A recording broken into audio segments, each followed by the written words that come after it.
ازيكم عاملين ايه؟ يا رب تكونوا كويسين وكل حاجة كويسة. صديقي القمر الجميل، اهلا بيك في الحصة الثالثة من الاورجانيك كيمستري. تعال بقى للنهاردة حصة واحدة انا بشوفها ان هي من امتع واسهل الحصص، وحاجة خفيفة جدا، حتى ممكن تلاقي التايمر بتاعها قصير، مش كبيرة زي حصة المرة اللي فاتت. حصة المرة اللي فاتت فعلا كانت مليانة افكار كتير، بس عشان هي رولز بنمشي عليها في كل الحصص. فخلاص انت عرفت الرولز بقى من المرة اللي فاتت، هتلاقي ان المرة دي الموضوع بقى اسهل. طب احنا عايز اقول لك برضو ان بداية من الحصة الثالثة للعشرة، من الحصة الثالثة للعشرة نظام المذاكرة هو نفس النظام. كل مرة نفس السيستم بيتعاد، بس العيلة مختلفة. يعني ايه؟ بص يا صديقي، كنا احنا المرة اللي فاتت اتفقنا ان احنا عندنا عائلات. طب وهنفتكر ليه؟ تعال اوريهم لك. كنا اتفقنا ان احنا المره اللي فاتت عندنا الهيدروكربونز، في منهم نوعين، حاجه اسمها اليفاتيك وحاجه اسمها اروماتيك. حلو. هنبتدي بقى من النهارده للحصه العاشره، اخر حصه في المنهج. كل مره احنا بندرس عيله مختلفه. يعني النهارده هناخد الالكينز اللي هم الاوبن تشين اللي عندهم سنجل بوند. المره الجايه الكين. المره اللي بعديها الكاين. خلصت كل دول هتبتدي تخش على الاروماتيك، تاخد عائلات من الاروماتيك. هنفضل ماشيين كل حصه، يعتبر هو نفس السيستم بيتعاد من اوله لاخره. فانا الاول عايز بس اراجع معاك كده كام حاجه، وبعد كده هقول لك البلان او السيستم ازاي تذاكر الاجزاء دي وتلاقي ان هي مذاكرتها حلوه جدا. لان الناس بتيجي في الجزء ده وتحتاس، انا اذاكر ايه ولا انسى ايه ولا اعمل ايه ولا اللي انا حفظته ده ما جاش. فتعالى بقى انا ارتب لك افكارك وشغلك وهتلاقي ان الموضوع سهل جدا. يلا نبدا، يلا بينا نبتدي. في البدايه كده مراجعه سريعه. كان عندنا الهيدروكربونز مقسومين فئتين. ايه الهيدروكربونز دول؟ اللي فيهم سي و اتش فقط. عندنا الاليفاتيك، هم عبارة عن حاجتين، يا open chain يا cyclic saturated. كان معناها ايه كلمة saturated؟ saturated معناها ان انت كلهم single bond. طب ال unsaturated كان معناها ان فيها double او triple.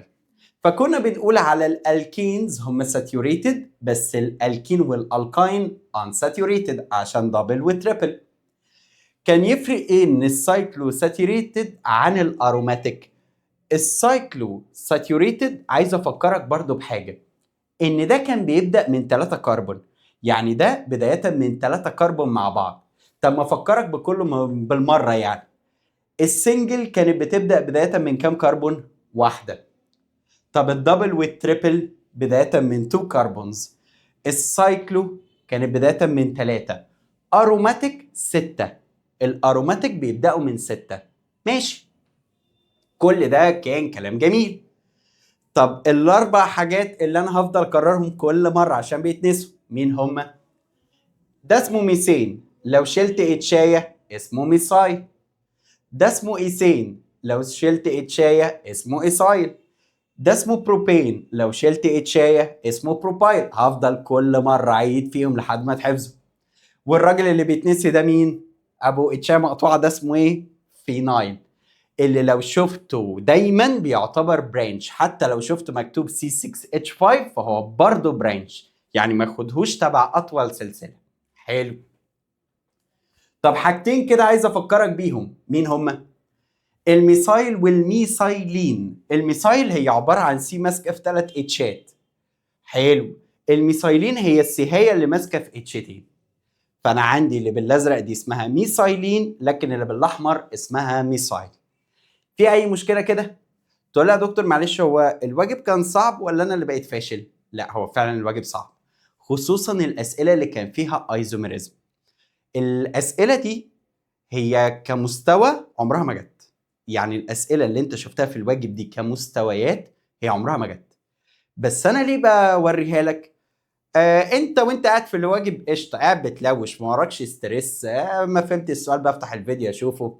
ما فهمتوش خالص بسيب، ما وراكش ستريس. بس هو شفت السؤال، يعني انا شفت السحنه دي قبل كده. طب انا ليه بعمل كده؟ عشان لما يجي في الفاينل يجيب لك مستوى اسهل منه شويه كاسئله ايزوميريزم، لما يجيب لك مستوى اسهل منه شويه تقول انا كنت شفت الاصعب من دي، انا مت موتات اشيك من كده بكتير.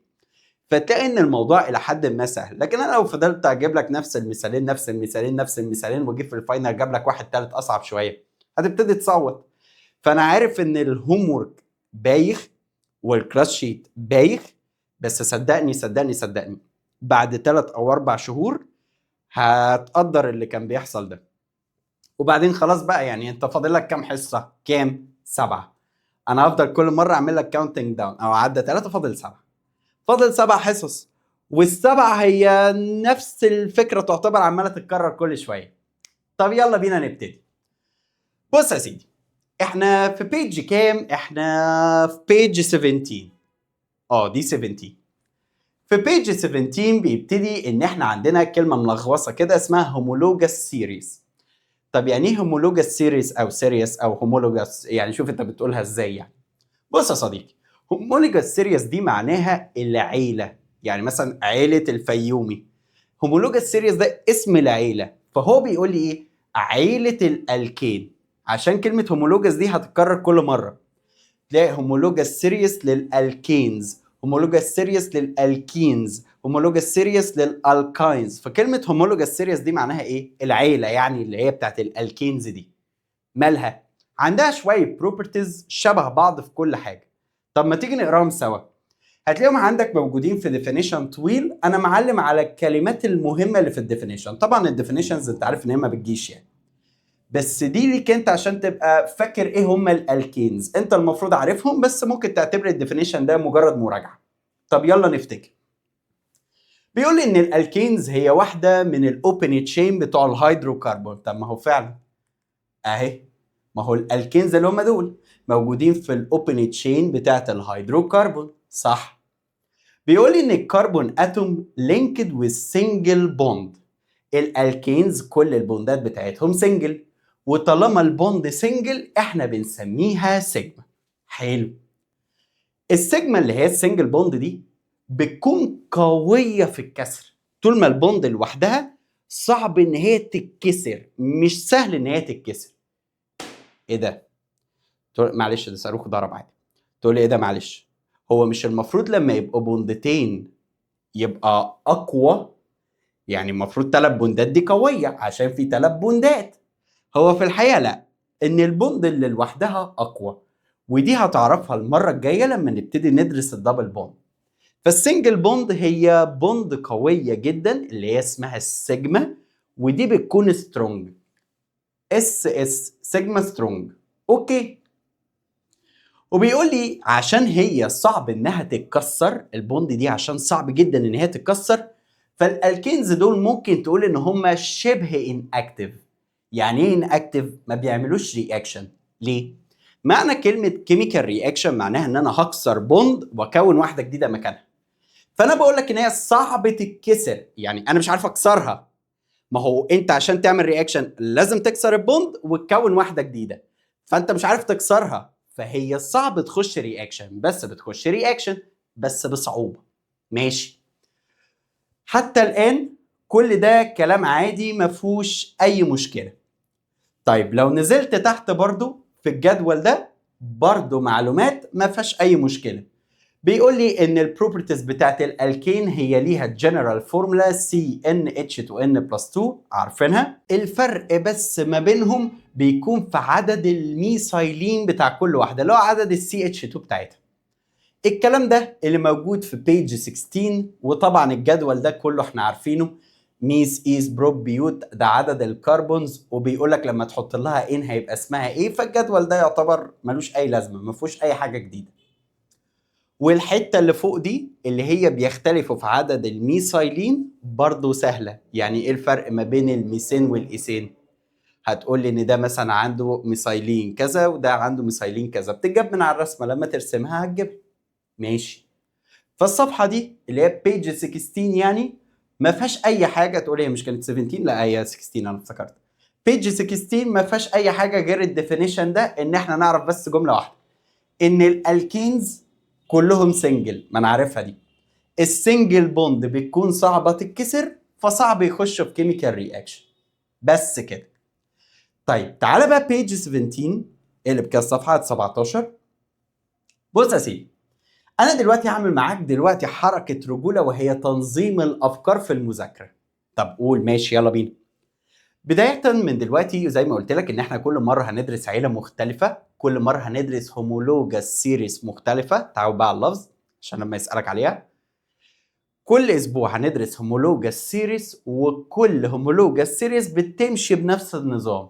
النظام متقسمه لثلاث فقرات.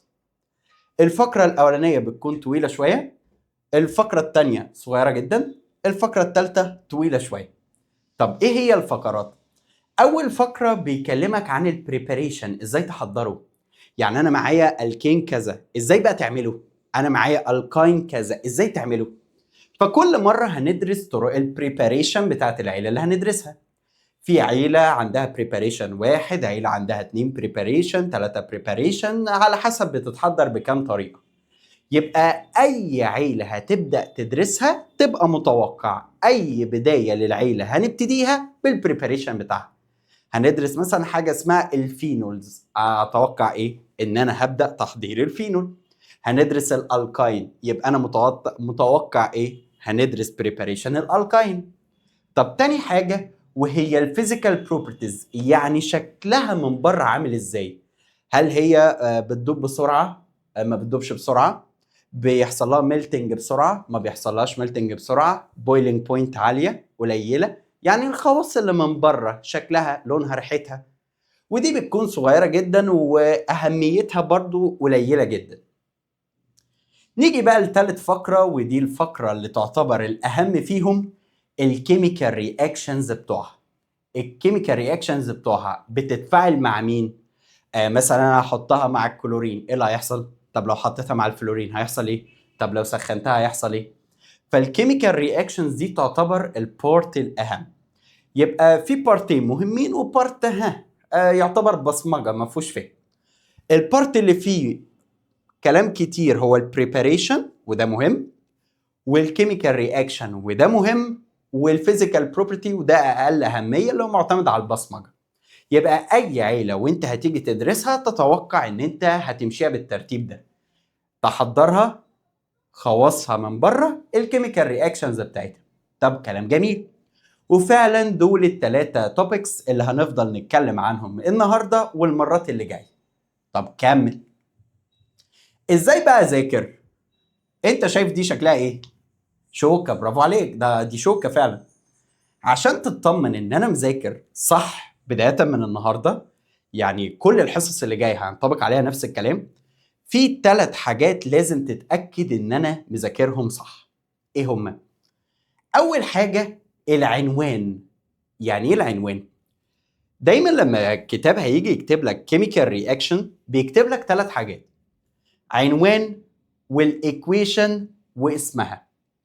عنوان، والايكويشن نفسها، والاسم بتاعها في الاخر. هو ايه الفرق بين العنوان والاسم؟ العنوان ده اسم البروسيس، اسم البروسيس من مره، مثلا بحمر، دي اسمها عمليه التحمير. طب الاسم مثلا انا بحمر الميثين، فتبقى عارف ان اسمه ميثين، فالعمليه اسمها تحمير للميثين. طب الناس دايما بتدي اهميه لايه؟ بتدي اهميه للايكويشن وتفكس للاتنين دول. طب ودي كارثه. ليه؟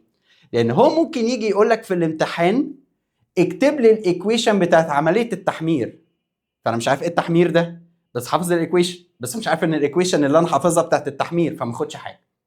يبقى انا عشان اطمن ان انا مذاكر صح لازم 3 حاجات اكون عارفها. ايه العنوان؟ لو جاب لي العنوان ده يبقى انا هعمل ايه. قال لي اوكسيديشن المفروض اعمل ايه، قال لي ريدكشن اعمل ايه، قال لي كذا اعمل ايه. لازم ابقى عارف الحاجه اللي انا هعملها، ده اول بوينت او اول شرط. الشرط التاني ابقى عارف الايكويشن بتشتغل ازاي. يعني ايه؟ طبعا في النظام القديم كنت بتروح ترص ايكويشنز، يقول لك العنوان ترص الايكويشن اللي موجوده في الكتاب. بس في الاورجانيك مفيش ايكويشنز انت بترصها زي ما هي، هو يجيب لك واحده شبهها وانت تعملها. فانا لازم ابقى عارف الايكويشن، بيسموها الميكانيزم، ميكانيزم يعني الستبس يعني. ابقى عارف الايكويشن دي اتعملت ازاي، لان دي برضو طرق جديده مش زي اللي انت عارفها بره مع اللي بره وجوه مع اللي جوه، لا دي حاجات جديده. واخر حاجه اسم المركبات اللي دخلت بيها واللي خرجت بيها. يعني اللي انا داخل بيه ده اسمه ايسايل، فانا عارف الايسايل ده بيتكتب ازاي. خارج بحاجه اسمها بروبين، فانا عارف البروبين ده بيتكتب ازاي. طبعا ممكن في البدايه تحس ان الموضوع مش مستحضر في دماغك لما انا بقول بروبين، انت مش مجمع البروبين ده اللي هو ايه. بس ده طبيعي جدا في الاورجانيك لان هي حاجه جديده، وانت عمرك في الاورجانيك اسبوع كتسميه اسبوع. ده لو انت مش لسه كنت مرقمها يعني، بس انت ماكسيمم اسبوع حياتك في الاورجانيك اسبوع اسبوعين بالكتير. فطول ما الاسم والشكل موجودين قدامك هتبتدي ان انت تتعود عليه، فما تقلقش. فمن فضلك ممكن تكتب دي عندك، اكتب عليها كده طريقه مذاكره الاورجانيك 1 2 3، وارسمها بالشوكه دي عشان تعرف ان انا بذاكر صح. يبقى اعرف ازاي ان انا بذاكر صح لما ابقى عارف العنوان والطريقه بتشتغل ازاي واسامي الكومباوندز ايه. كده ابقى انا ذاكرت الجزء ده تمام. يلا بينا بقى، يلا بينا نبتدي. في بيج 17 هتلاقي مكتوب عندك عنوان كده اللي هو ميثين از ناتشرال جاز، وكاتب لك نص صفحه كلام اسود رغي كده. الكلام الاسود الرغي اللي في النص ده انا هقوله بس في الاخر. ليه؟ وانت لسه في بدايه الحصه كده لسه مفوق معايا، فانا عايز اقول الاجزاء المهمه اللي فيها شغل. لما تبتدي ان انت تفصل وتريح وتنام مني، ناخد الكلام النظري اللي في النص ده اللي ما بيتسالش فيه بس معلومات عامه تعتبر. نبتدي بقى بالجزء المهم على طول ونخش بدماغنا في الجزء المهم. تعالى البريباريشن اللي موجوده تحت في بيج 17 تحت. طيب الديزاينر عامل كارثه، يعني هي مش كارثه كبيره قوي، يعني كارثه متوسطه، ان هو حاطط لك رسمه غلط.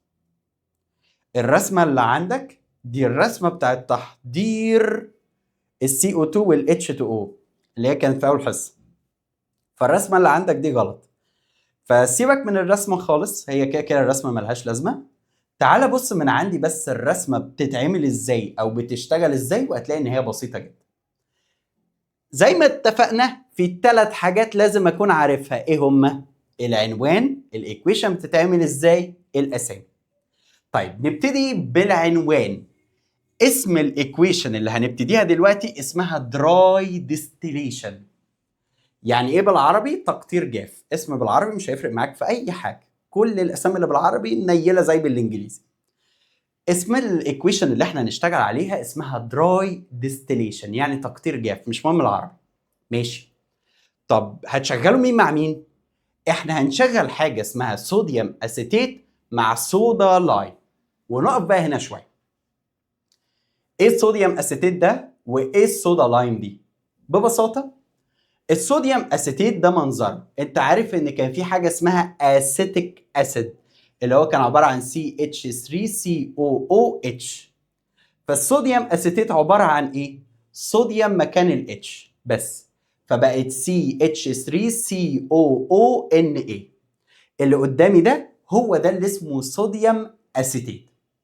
هنفعله مع حاجه اسمها صودا لايم. هنا تقول لي ما اعرفش ايه بتاع ده، يطلع ايه الصودا لايم دي؟ تعال نمسك الصودا لايم كده على جنب واقول لك شويه معلومات برضو تفيدك.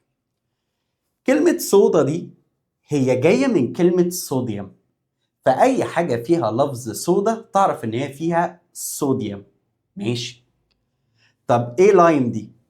لايم دي شبه حاجه عدت علينا في المنهج في تشابتر 2 كده، كان اسمها لايم برضو. فاكر كان اسمها ايه؟ لايم ووتر. طب فاكر السيمبل بتاعها؟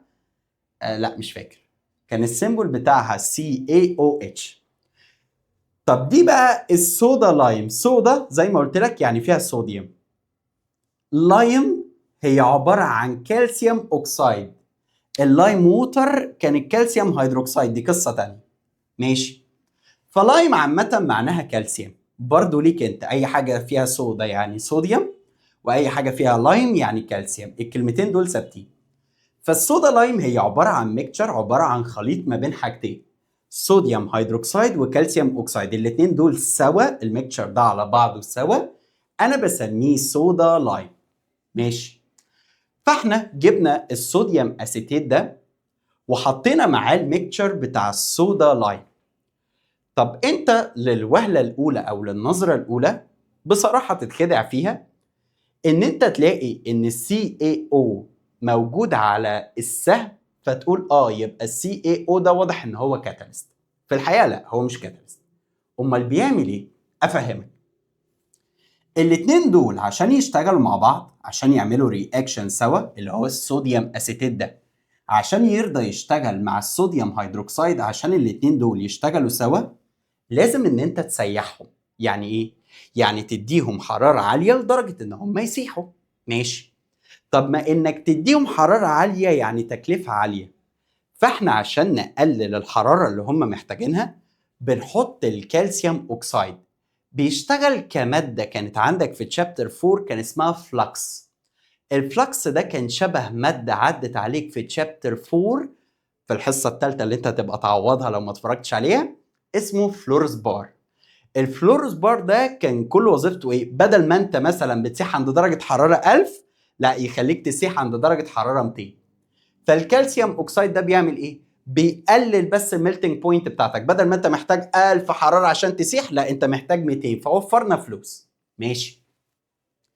يبقى انا دلوقتي عملية الدراي ديستيليشن هي عبارة عن ايه؟ هي عبارة عن ان انا بحط صوديوم اسيتيت ومعاه صودا لايم. يعني ايه صودا لايم؟ يعني ميكتشر من الصوديوم هيدروكسيد والكالسيوم اوكسيد. طب ايه وظيفة الكالسيوم اوكسيد؟ بيشتغل ان هو ديكريز الميلتنج بوينت، بيقلل درجة الانصهار اللي انا هبقى ليكويد عندها. طب هو ايه وظيفتها؟ عشان الاتنين دول يشتغلوا مع بعض لازم يكونوا في حالة ليكويدز. ماشي. طب تعالى بقى اقول لك الرياكشن دي بتتم ازاي او بتطلع ازاي. انا يهمني برضو ان انت ما تبقاش رايح تبصمج الايكويشن زي ما هي كده، وافهمك ايه اللي بيحصل. بص يا صديقي، اللي بيحصل كالتالي. شايف ال CH3COONA؟ شايف ده؟ ده لما بيجي يعمل رياكشن بيتكسر لحاجتين. بص بيتكسر من انهي حته؟ بيتكسر من قبل السي او او. يعني هنا يبقى في اي حاجه ملغوصه عادي، اي سيمبل عادي، لما ده يجي يتكسر، لما يجي يعمل رياكشن بيتكسر من الحته دي. COONA دي كلها بتتفصل لوحدها وده بيتفصل لوحده. ماشي. طب بص بقى الصوديوم هيدروكسيد بيتفصل ازاي في الاورجانيك؟ طبعا انت متعود ايه؟ ان اف ناحيه و اتش في ناحيه. بس في الاورجانيك لا، مختلف شويه. بيتفصل من الحته دي، بيفصلوا الاتش لوحدها، الاتش دي بتتكسر لوحدها. فايه اللي بيحصل بعد كده؟ بص ايه اللي بيحصل. السي اتش 3 تاخد الاتش تبقى سي اتش 4 اهي. طب ودول بص كده ايه اللي حاصل. ان ايه وان ايه يبقوا كام؟ ان ايه Na2 2. وعندي واحدة C اهي Na2C، و2 O وواحدة O تبقى O3. فشفت ايه اللي حصل؟ تاني. في الدراي ديستيليشن الكسر بيحصل ازاي؟ انا ما يهمنيش تحفظ الايكويشن دي، انا يهمني طريقة الكسر. هي طريقة الكسر دي اهم حتة فيهم. بيتكسروا ازاي؟ لان الاتنين دول مش هما اللي هيجوا في الفاينل وهوريك دلوقتي. المهم اتعلم طريقه الكسر، انت هتتكسر من انهي حته. فالصوديوم اسيتيت بيتكسر منين؟ او اي حاجه شفت فيها السي او او دي دايما هتتكسر منين؟ هتتكسر من هنا، هتتكسر من قبل السي او او. كل اللي بعديها ده مكسور معاه. ماشي.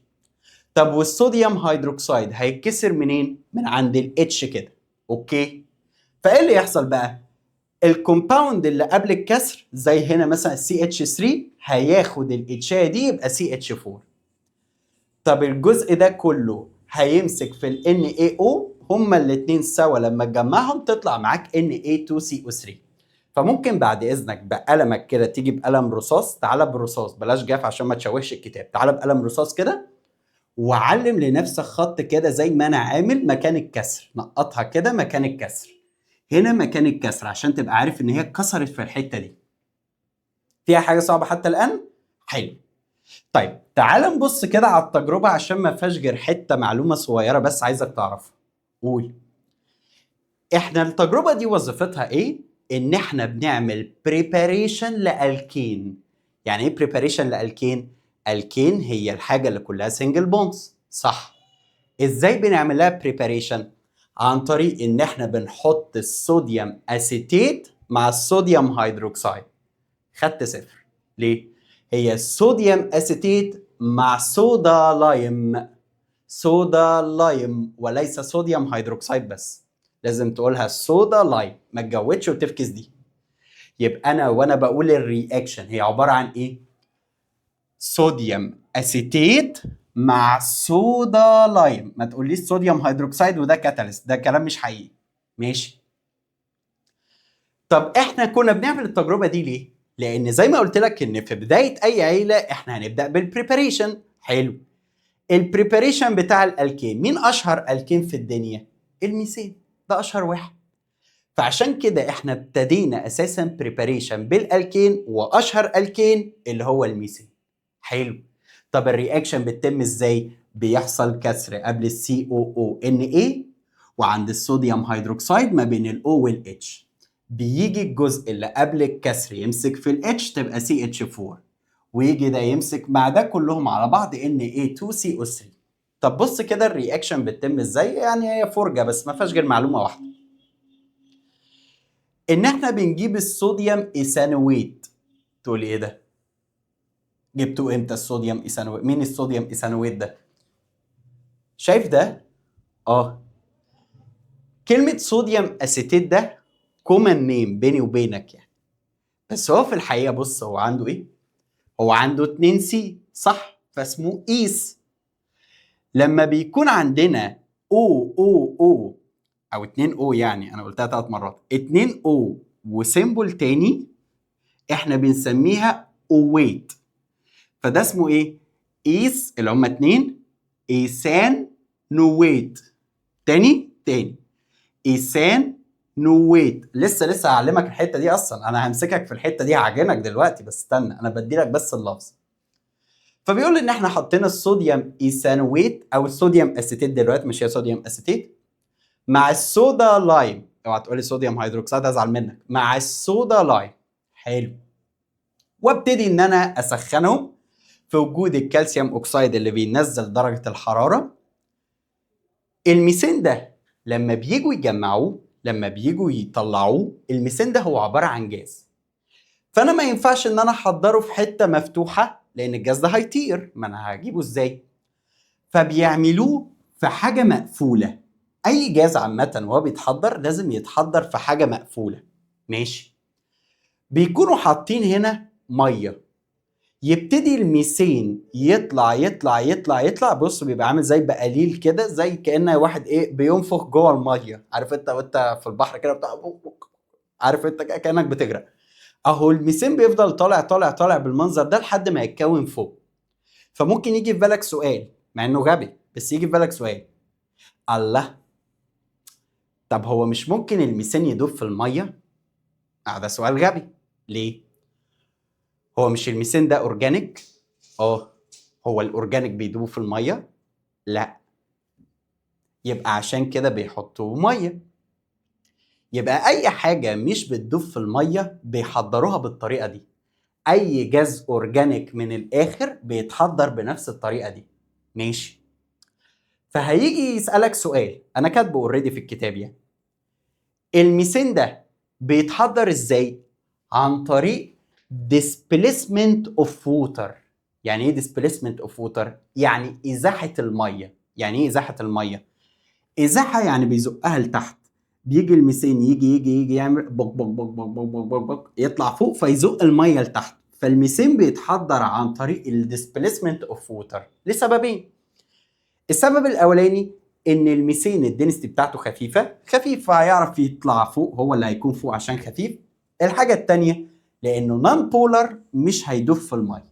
فالحته بتاعت الرسمه دي مش مهمه قوي يعني، بس اديك عرفتها ان انا عندي الميثين ده بيتحضر عن طريق الديسبليسمنت اوف ووتر لسببين.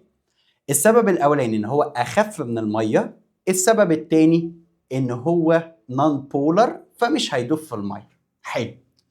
نمسك بقى بعد اذنك بقى الايكويشن دي بتاعتنا بتاعت الدراي ديستيليشن. حلو. احنا كان عندنا الكسر بيحصل من الحته دي، قبل السي او او بيحصل كسر، وما بين الاو والاتش بيحصل الكسر. حلو. انا زي ما قلت لك ان في 3 حاجات اللي هم الشوكه بتاعتنا، في 3 حاجات لازم اكون عارفهم. ايه هم؟ اسم البروسيس، اسم العمليه اسمها دراي ديستيليشن. تاني حاجه الايكويشن بتشتغل ازاي، وتالت حاجه الاسامي. طب تعالى نمشيها واحده واحده. لو على الاسامي سهله، صوديوم اسيتيت مع صوديوم هيدروكسيد بيطلع ميثين وبيطلع صوديوم كربونات. بس زي ما قلت لك ان هو مش هيجيب لك دي في الامتحان، هو هيجيب لك حاجه شبهها. ازاي يعني؟ تعالى اوريك. في البدايه بس كده عايز الفت نظرك لحاجه، بعد كده اعلمك بالاسم، بس الفت نظرك للاساس او البيز بتاعنا. ايه فكره الايكويشن دي؟ مش عارف ايه فكره الايكويشن؟ ان انا بيكون عندي سولت، ده بنسميه سولت. السولت ده بحوله لالكين. ماشي. يبقى ايه فكره الايكويشن؟ ايه فكره الدراي ديستيليشن عامه؟ ان انا معايا سولت بحوله لالكين. ده الفكره العامه. ماشي.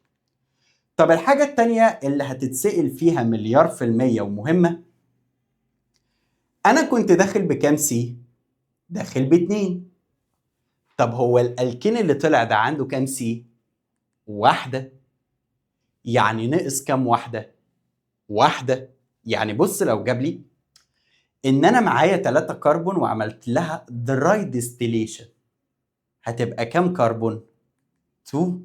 طب تعالى الفكرة تانية. انت خلاص عرفت ان الاتنين بقوا واحدة، التلاتة يبقوا 2، 5 يبقوا 4، 8 يبقوا 7. يبقى دايما في الدراي ديستيليشن ايه اللي هيحصل؟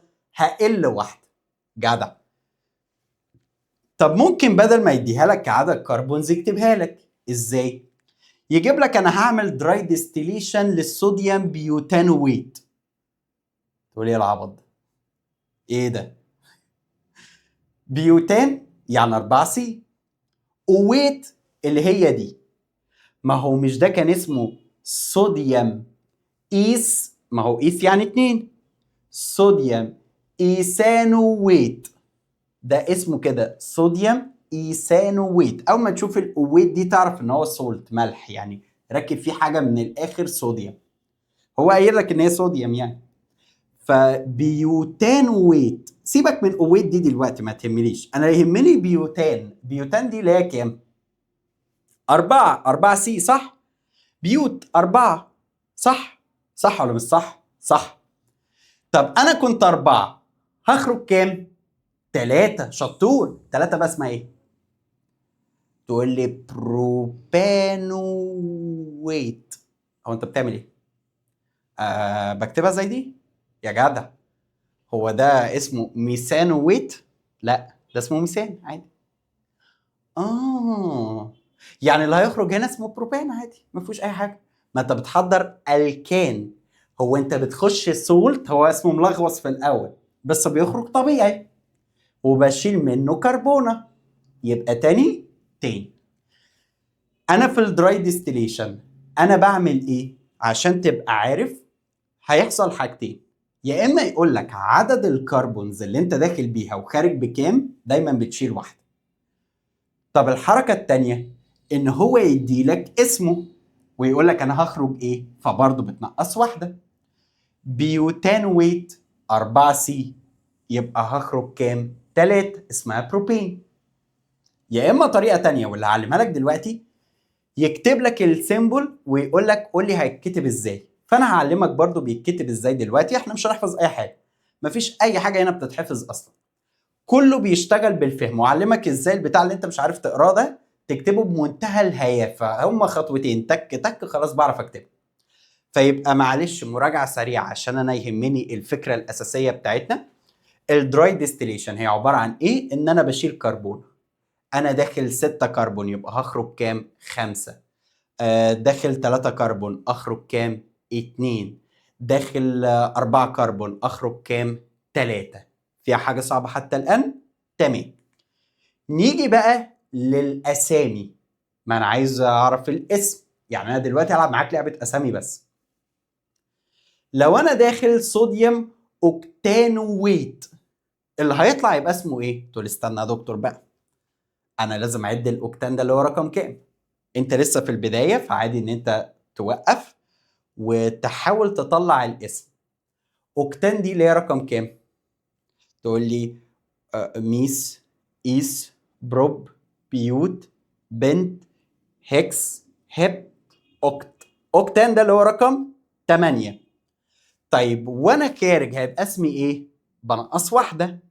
فالتمانية لما تشيل منهم واحده يبقوا 7. 7 دي اسمها ايه؟ هبتين. حلوه دي. طب لو انا خارج بيوتين، اللي انت داخل بيه اسمه ايه؟ الاسم الملغوص اسمه ايه؟ تعالى اقوله لك في الاخر.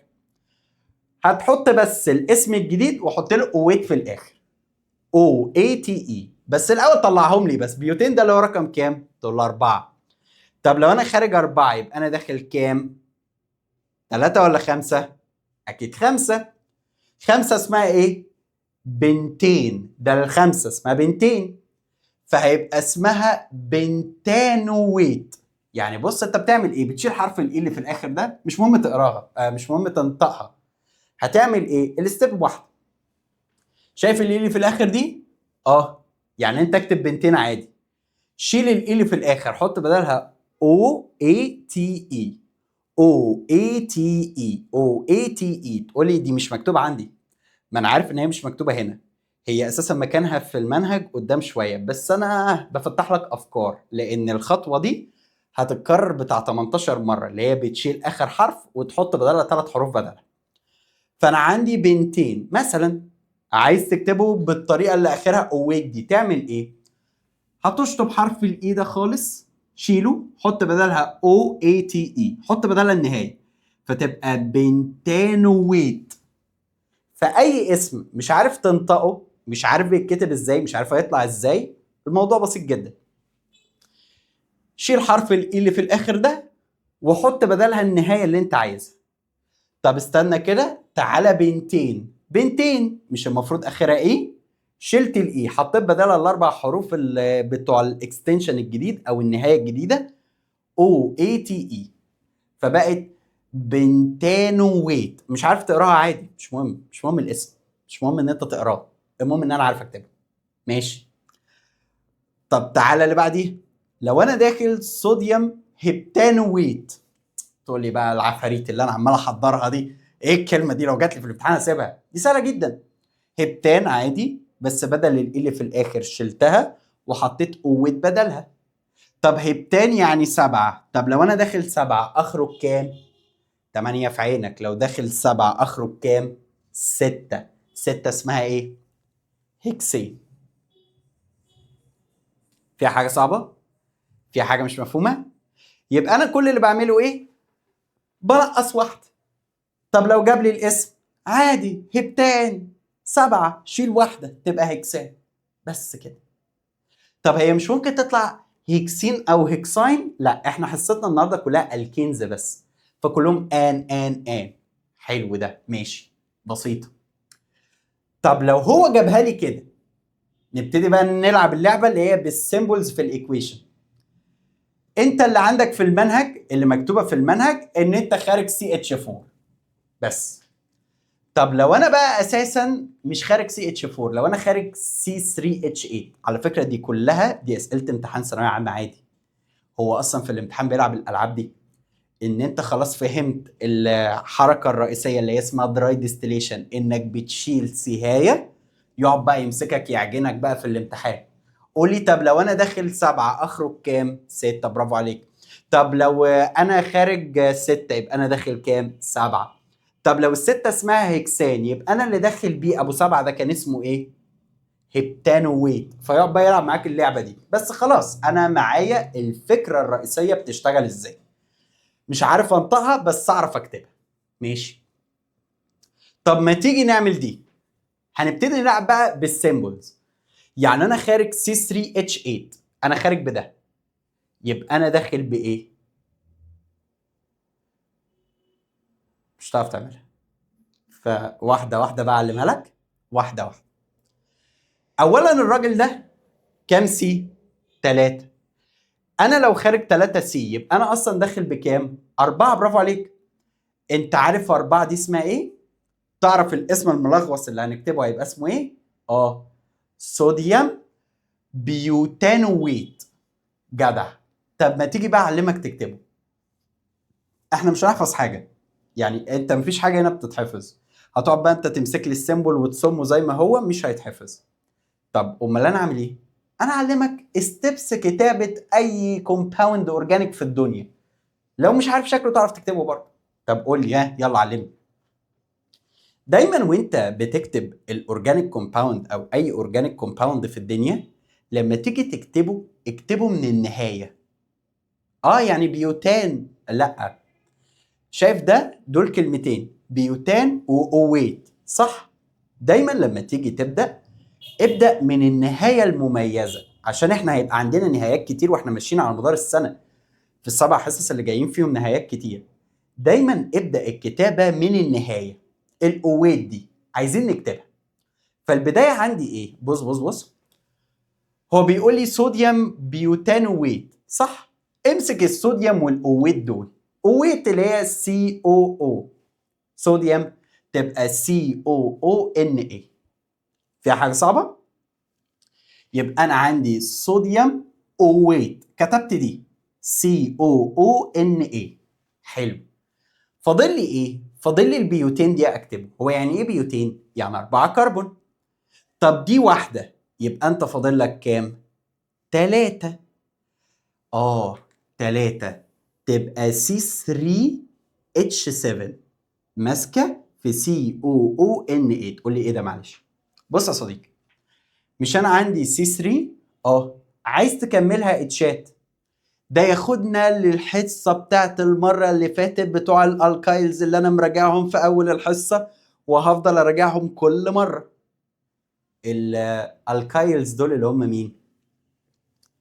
اللي هم بيكونوا ماسكه في حاجه، اللي هو اتطرد منها اتشايه، اتاخد منها اتشايه، زي ميثين ميثايل، ايثين ايثايل، بروبين بروبايل. ما ده البروبين على فكره، بروبين بروبايل. بص نقصت منه اتشايه بس، هو. طب ممكن واحد يجي يسالني، معلش هو انت ازاي استنتجت ان هي اتش 7؟ يعني انا استنتجت ان هي سي 3، ماشي، اعرف استنتجها دي. اتش 7 دي استنتجتها ازاي؟ ببساطه، هات الالكين بتاعه اللي هو CnH2n، اللي هو 3 ملتبلاي 2 ب 6، زود عليها 2 تبقى 8، شيل منها واحده تبقى C3H7. اوكي، طبعا هي هتتكرر كتير، احنا هنتعلمها سوا، ده احنا هنمسك الحته دي هنفرمها دلوقتي. يبقى انا دلوقتي اتعلمت حاجه جديده. ايه هي؟ لو الراجل اداني اسم الالكين اللي طلع وعايز يعرف السولت اللي دخل، انت داخل بايه؟ اطلعها له ازاي دي؟ اعملها له ازاي؟ بمنتهى البساطه. اول حاجه، مش انت خارج سي 3؟ قول لي اسمه في الاول، اسمه تعرف تكتبه. تقول لي دي 3 سي، يبقى انا داخل اصلا باربعه، 4 اسمها بيوتين. شيل الاي اللي في الاخر واكتب بدلها اويت، فبقت بيوتانويت. مش عارف تقراها؟ عادي، ماشي. طب البتاع اللي انا مش عارف اقراه ده، عايز بقى اكتب السيمبل بتاعه، عايز اكتبه، اعمل ايه؟ ابدا من العيله. ابدا من العيله، الحته اللي في الاخر دي، ماشي. اويت اللي هي سي او او، هتمسك في الصوديوم فتبقى سي او او ان اي. حلو. طب عايز اكتب باقي السيمبل، اعمل ايه؟ انت خلاص مش كتبت الصوديوم والاويت، تمسك لي دي بيوتين، يعني 4 سي، يعني الكومباوند على بعضه فيه 4 سي. ادي واحده اهي، متبقي كام؟ 3. اكتب الالكايل بتاع الثلاثه اللي هم C3H7. كلمه الكايل دي انا عارف ان انت لما بتسمعها تحس ان انا اعمل ايه؟ ايه الالكايل ده؟ اعمل ايه؟ اكتب الالكين ونقص منه اتش. سهله كده، اكتب الالكين وتطير منه اتش، فتبقى C3H7 بوند COONA. طبعا انت ممكن ما تكتبش البوند وتكتبها كلها ملزوقه في بعض، صح برضه؟ فيها حاجه صعبه كده؟ فيها حاجه مش مفهومه؟ مثال تاني، مثال تاني. لو انا جاب لي C5H12، ده الالكين اللي خرج، انا عايز اعرف اللي دخل بقى اسمه ايه. تقول استنى، هو كده 5 سي صح؟ يبقى هو اصلا داخل كام سي؟ برافو عليك، داخل 6. 6 اسمها ايه؟ هيكسين، اكتب هيكسين، طير الاي اللي في الاخر، حط بدلها اويت. طبعا صوديوم دي ثابته في كله، يعني هو لازم يخش في حاجه فيها صوديوم، ما ينفعش حاجه تانية، ما ينفعش كالسيوم مغنيسيوم، ما ينفعش، هو لازم بصوديوم. طب انا عايز اكتب السيمبل بتاعه، اعمل ايه؟ ابدا منين؟ ابدا من الاويت. امسك صوديوم اويت دي، ابتدي من عندها. طب ابتدي من عندها ازاي؟ بص بص هتكتبها ازاي. COONA، صح. طب ده كده كربون، فاضل لك كام؟ 5. طب تبقى C5H كام؟ اللي يعرفها يبقى انت راجل برنس، انت راجل، يعني انت بقيت اجمل مني في الاورجانيك. ها، طلعت معاك ايه؟ صح، C5H11. عرفت منين؟ ما انا قلت لك هات الالكين اللي هو CnH2n، شيل منها واحده تبقى C5H11. طبعا انت ممكن تحط الشرط عشان تبين له ان انا راجل تنين وفاهم اي حاجه، وممكن تشيل الشرط عادي، وهي كده كده هتجيلك تشوز يعني. فيها حاجه صعبه كده؟ فيها حاجه مش مفهومه؟ انت لو فهمت البتاع دي، فانا عايز اقول لك ان انت عديت ارخم حته في الحصه. ارخم حاجه في الحصه ايه؟ دي ارخم حاجه هتتكرر كل مره. خلاص انا بقيت فاهم الدنيا ماشيه ازاي. شيل الاي، حط النهايه. لو عايز الاسم شيل الاي، حط النهايه. انا عايز اقول لك شيل الاي، حط النهايه دي انت هتسمعها مليار مره على مدار السنه. شيل الاي، حط النهايه. كل عيله ليها نهايه. شيل الاي، حط نهايتها.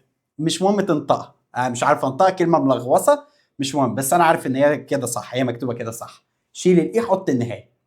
طب عايز تكتب بقى البتاع اللي انت كتبته ده، ابتدي من النهايه. كل نهايه ليها حاجه مميزه اهي، وحط الصوديوم بتاعها. فاضل لي مين؟ هيكسين. يعني البتاع الملغوص ده كله على بعضه فيه 6 كربونات، ادي واحده يبقى كام؟ 5.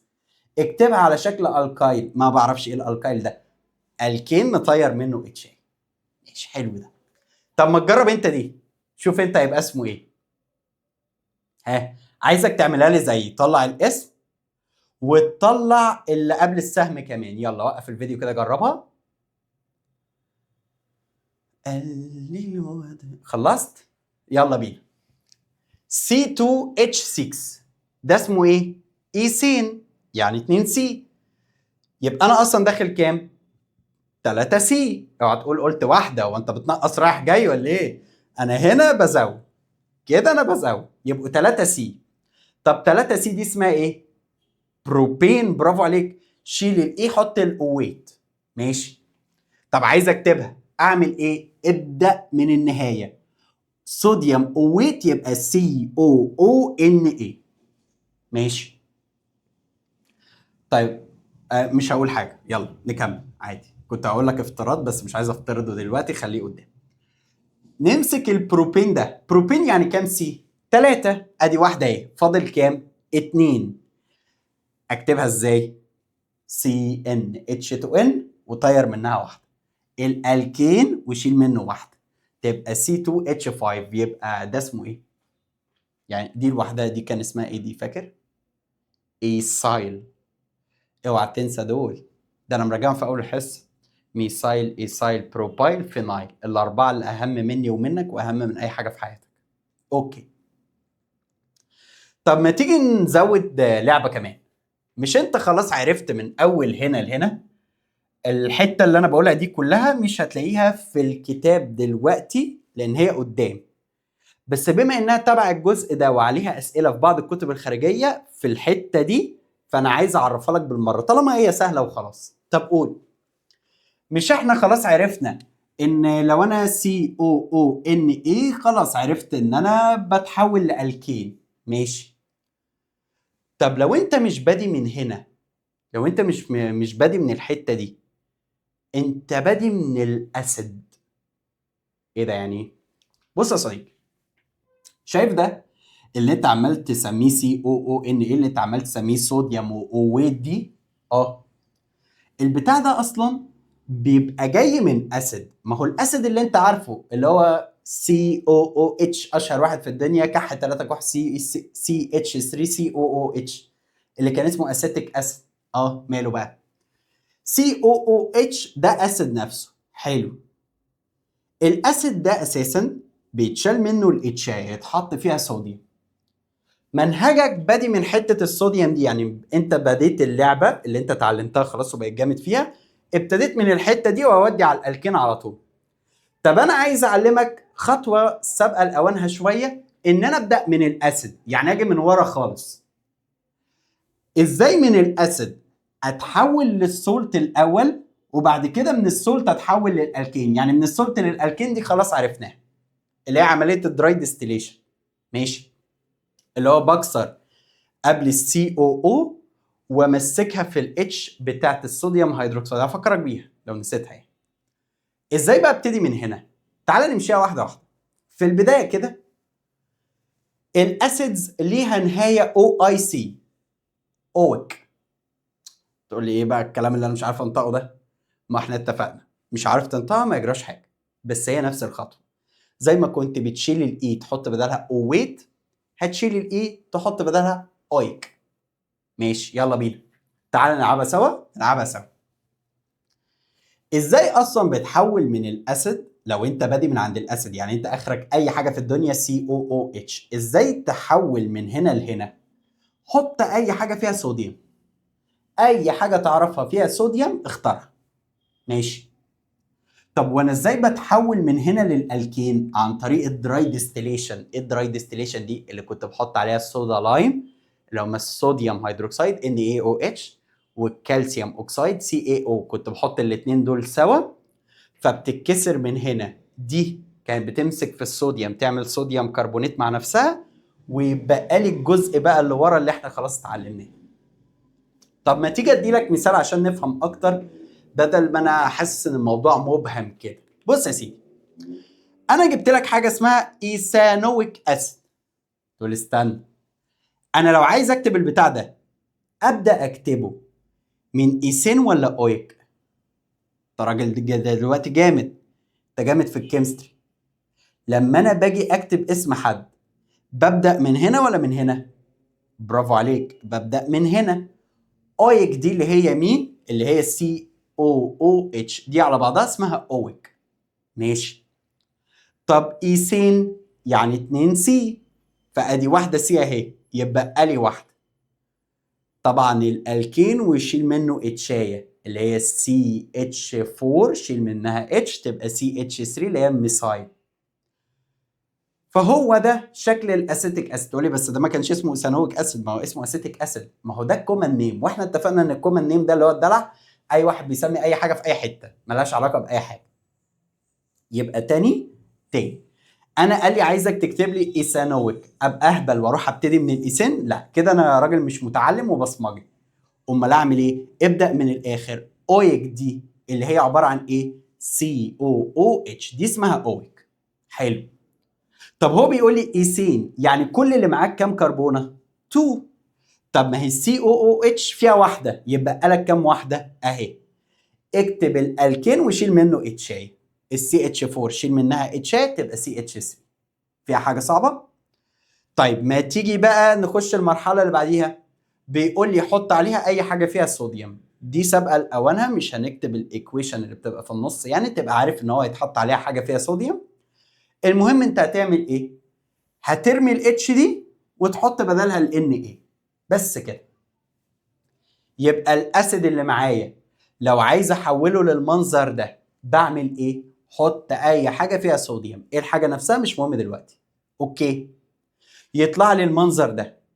المنظر ده بقى كنت بعمل له ايه؟ دراي ديستيليشن. كنت بكسر من الحته دي، بكسر من الحته دي، كل ده يترمي في الزباله ويطلع لي الميثين. فيها حاجه صعبه؟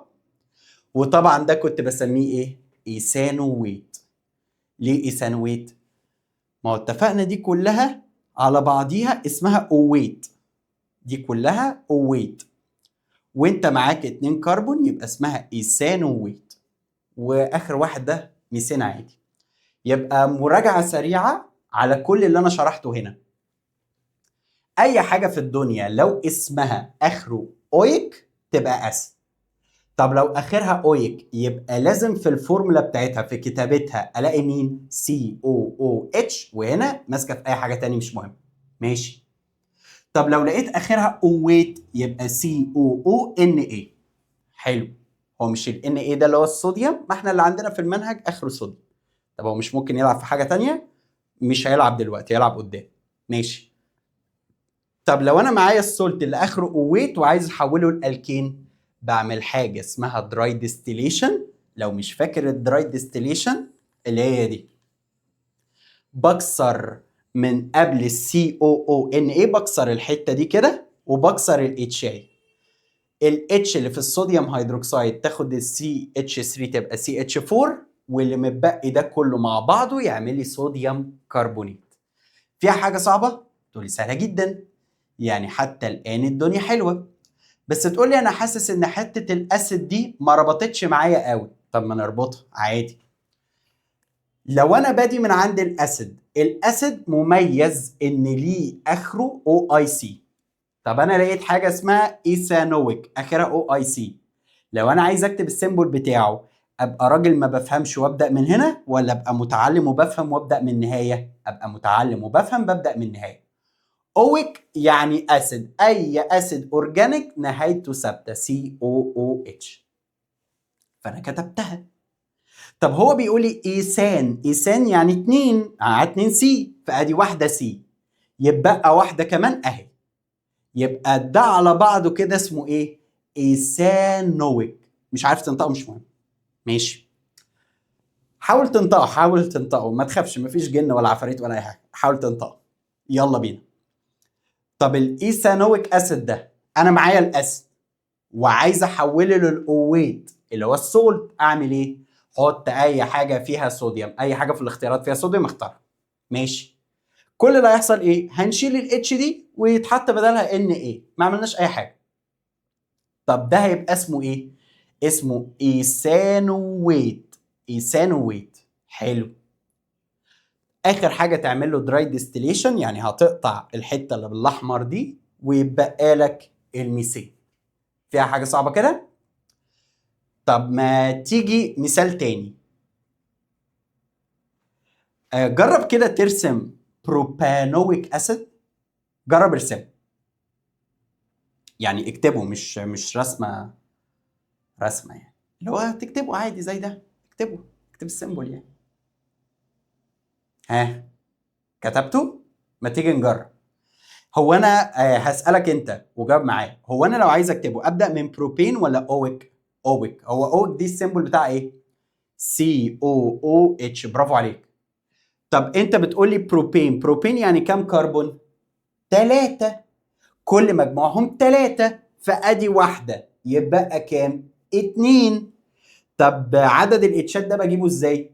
CnH2n عادي، وفي الاخر طير اتشاي، هتطلع معاك C2H6، شيل واحده تبقى 5. بس كده. اوعى تكون كتبت بروبين دي C3 اصلا، يبقى انت كده انت بترسم البيوتانويك اسيد. هو مجموعهم كلهم يبقوا 3. طيب لو انا عايز اخليه سولت اخره اويت، اعمل ايه؟ حط اي حاجه فيها صوديوم. طب انا لما احط الصوديوم تعرف هيبقى شكله عامل ازاي؟ اكتب كده السيمبل بتاعه بسرعه. ها، كتبته؟ تعال نعملها. هتطير الاتش دي ويبقى اخرها ان ايه، بس كده. طب ما تيجي نسميه، اسميه ايه ده؟ اسميه ايه؟ هو انت معاك كام كربون؟ تقول لي انا معايا 3 كربون، 1 2 3. 3 اسمها ايه؟ بروبين. بروبين. شيل الاي، حط الاويت، اكتبها كده. كتبتها؟ اسمه بروبانويت. حلوه؟ حلو. طب لو انا عايز الالكين بتاعه، حد عارف البتاع ده هيطلع الكين اسمه ايه؟ ها، انت داخل بكام كربون؟ 3. هيخرجوا كام واحده؟ 2. اسمه ايثين. فيها حاجه صعبه كده؟ طيب اتمنى ان الحته دي تكتبها عندك في اي جزء. اكتبها في اي حته، اي صفحه فاضيه، شوف اي صفحه فاضيه عايز تكتبها فيها واكتبها. انا عايز اقول لك ان الجزء اللي فات ده كله اللي موجود في الكتاب هو دي بس، خلاص كده الكتاب وقف هنا. ده شرح الكتاب. الاسئله بقى هي كل اللعبه اللي انا عمال العبها معاك دي. فخلاص اللعبه بقت سهله. يعني انت طالما فهمت دي يبقى انت فهمت اي حاجه خلاص في الجزء ده. فممكن من فضلك تكون، اتمنى طبعا يعني ان انت حضرتك تمن علينا وتبقى راجل متواضع وتمسك قلمك وتكتب الكلام ده. واكتب اللي بالعربي ده، اكتب اللي بالعربي، فاهم نفسك كده. تمام. تمام. لو جيت تقلب الصفحه بيج 18، صح 18، هتلاقي عندك عنوان اسمه 2 physical properties، صح؟ لقيته؟ افكس له بقى دلوقتي. تعالى 3 chemical property. تقول لي ليه؟ ما هو انا عايز اقول الحاجات اللي فيها فهم كلها وانت مصحصح قبل ما تنام مني. الفيزيكال بروبرتي دي حته بصمجه، فاحنا مش عايزين نبصمجها دلوقتي. كل الحاجات الحشو اللي في النص اللي كلها رغي دي، طبعا هي ليه اهميه ان انت تبقى عارفها، تبقى عارف المعلومه ما تفكسلهاش قوي يعني. بس انا باخد الحاجات اللي الاول فيها افكار، انا اعمل ايه، طب افكر ازاي، طب دي قبل ما تنام مني. يعني احنا فاضل لنا بس الحته اللي فيها فهم، هم الثلاثه دول، بعد دي نام عادي. هخلص دي ونام. الثلاثه دول بقى هبل اصلا. هنبتدي في ايه؟ هنبتدي في الكيميكال بروبرتيز. مش احنا اتفقنا ان دايما بيكون عندنا 3 افكار في كل عيله؟ بريباريشن، فيزيكال بروبرتي، الكيميكال بروبرتي. كيميكال بروبرتي اللي هي الكيميكال رياكشن. فاحنا خلصنا اول واحده اللي هي بريباريشن. فيزيكال بروبرتي مش هتاخد اصلا 3 دقايق، وانا هلخصها لك اصلا في جدول صغير كده تكتبه عندك بدل الست 7 سطور دول. وفاضل لنا الحته دي اللي هي برضو سهله. طب يلا بينا، يلا بينا. الكيميكال بروبرتيز يعني الرياكشنز بتاعتنا. بعد ما حضرنا الالكين خلاص، هنمسك بقى حاجه زي الميثين مثلا ونشرح عليه. فاول حاجه كان المفروض ان انا بحضر الميثين، فخلاص عرفت الميثين بيتحضر ازاي بعمليه الدراي ديستيليشن. لو بادي من السولت بعمل ايه، ولو بادي من الاسيد بعمل ايه، كلام جميل ما فيهوش مشكله. بعد ما حضرت الميثين بقى وبقى معاك بقى الميثين ده بقى نعمل بيه رياكشنز ايه، يعني انت ممكن تخش في انهي عمليات؟ قال لي 3. اول واحده اسمها كومباشن، ودي هبله جدا جدا جدا، ما تاخدش دقيقه، ولو انت كنت شطور قوي في اولى ثانوي كانت عدت عليك في اولى اصلا. تاني واحده رياكشنز ويز هالوجينز، ان كيس انك ما تعرفش الهالوجينز دول 4 اللي هم كلورين فلورين برومين ايودين، هم 4. ماشي؟ كلورين فلورين برومين ايودين. تقريبا البرومين الايودين مش مكتوب فزوده انت يعني. قشطه، هم ال4 كده كده اخواتي يعني. واخر حاجه عندنا اسمها الثيرمال كاتاليتيك كراكنج. بص الكلمه رخمه قوي، الثيرمال كاتاليتيك كراكنج مع انها هبله برضه. شايف الثلاثه دول؟ ما ياخدوش 10 دقائق اساسا. طب يلا نبتدي. طبعا انت بتبص في التايمر تحت بتقول يا كداب، الله يسامحك. تعال نبدا بالكومباشن. كلمه كومباشن معناها بيرنينج، يعني بحرق. لو جبت الميثين ده وقمت مولع فيه ايه اللي هيحصل؟ تعال اقول لك انا. بص يا صديقي، اي حاجه في الدنيا وهي بتتحرق بيتحط جنبها اكسجين. دايما الاكسجين ده هو مصدر الحريقه. يعني لو معاك نار ومفيش اكسجين مفيش حريقه، فلازم الاكسجين ده عشان يتحرق. ماشي؟ فانا هجيب الميثين واولع فيه، في وجود الاكسجين هيتحرق. اي اورجانيك كومباوند بيتحرق كان بيطلع منه حاجتين، فاكرهم؟ CO2 H2O. تقول لي ايه ده؟ ايه الكذب ده؟ ما حصلش يا جدع. دي اول تجربه في الكتاب لما كان بيقول اثبات ان اي اورجانيك كومباوند فيه كربون وهيدروجين. كان ايه اللي بيحصل؟ كانت السي او 2 بتعدي على اللايم ووتر تعمل لها تربيديتي، والووتر لما كانت بتعدي على الوايت انهيدرس كبر سلفيت تخليه يزرق. فاي اورجانيك كومباوند لو رحت تولع فيه بيطلع الاثنين دول CO2 H2O. حلو. طب هو بيطلب منك ايه؟ البالانس بس. ايه ده يعني هنا مفيش اي حاجه غير البالانس؟ لا، ما هي الايكويشن ثابته. حط اي اورجانيك كومباوند بلا ازرق ايا كان السيمبل بتاعه، حط عليه اكسجين ولع فيه، البرودكت ده ثابت CO2 H2O CO2 H2O. طبعا باستثناء حاله واحده هنبقى نجيلها بس مش دلوقتي. ماشي؟ يبقى اي اورجانيك كومباوند حط عليه اكسجين يطلع CO2 H2O. طب ما تيجي نعمل بالانس كده. في 3 خطوات بالانس هيخليك تكتبهم معايا. يخلوك تعمل بالانس لاي ايكويشن. انا عارف ان انت بتكره حته البالانس دي، بس صدقني بالانس الكومباشن ايكويشنز ده اهيف بالانس هيعدي عليك في حياتك. طب يلا بينا نبدا. اول حاجه بص بقول لك ايه، اعد السي حطها جنب السي او 2. يعني ايه؟ هو انت هنا عندك كام سي؟ واحده، ماشي. الواحده دي حطها جنب السي او 2، يعني الرقم ده حطه جنب السي او 2. تقول لي ما هي واحده برضه، خلاص يبقى ما اكتبش حاجه. ماشي، يبقى الخطوه الاولى ايه هي؟ اعد السي حطها جنب السي او 2. اوعى تقراها من الناحيه دي، سي او 2 حطها جنب السي عدد، مش هتعرف تقراها، اقراها كده، اعد السي حطها جنب السي او 2. طب الخطوه الثانيه، الخطوه الثانيه ممكن تكون سمعتها وانت صغير، ايه هي؟ ال H divided 2 حطها جنب ال H2O. ايه؟ ال H divided 2 حطها جنب ال H2O. يعني ايه؟ يعني انا معايا H4 صح؟ اعملها divided 2 تبقى 2، حطها جنب ال H2O. ايه ده؟ دي ثابته؟ ثابته. يعني لو دي 6 تبقى دي 3، لو دي 10 تبقى دي 5. الله، طب ما دي سهله اهي. ال H divided 2 حطها جنب ال H2O. حلو. في العادي الصراحة يعني هو ما بيسألش غير على بالانس الاتنين دول، ال CO2 وال H2O. ده أكتر بالانس بيتسأل فيه، لأن فيها لعبة هوريك اللعبة دلوقتي. بس هو عادة بيسأل في الاتنين دول. بس لو أنت في مرة من المرات حبيت تعمل بالانس للأكسجين، أقول لك بيتعمل إزاي. شايف الجزء اللي بعد السهم ده؟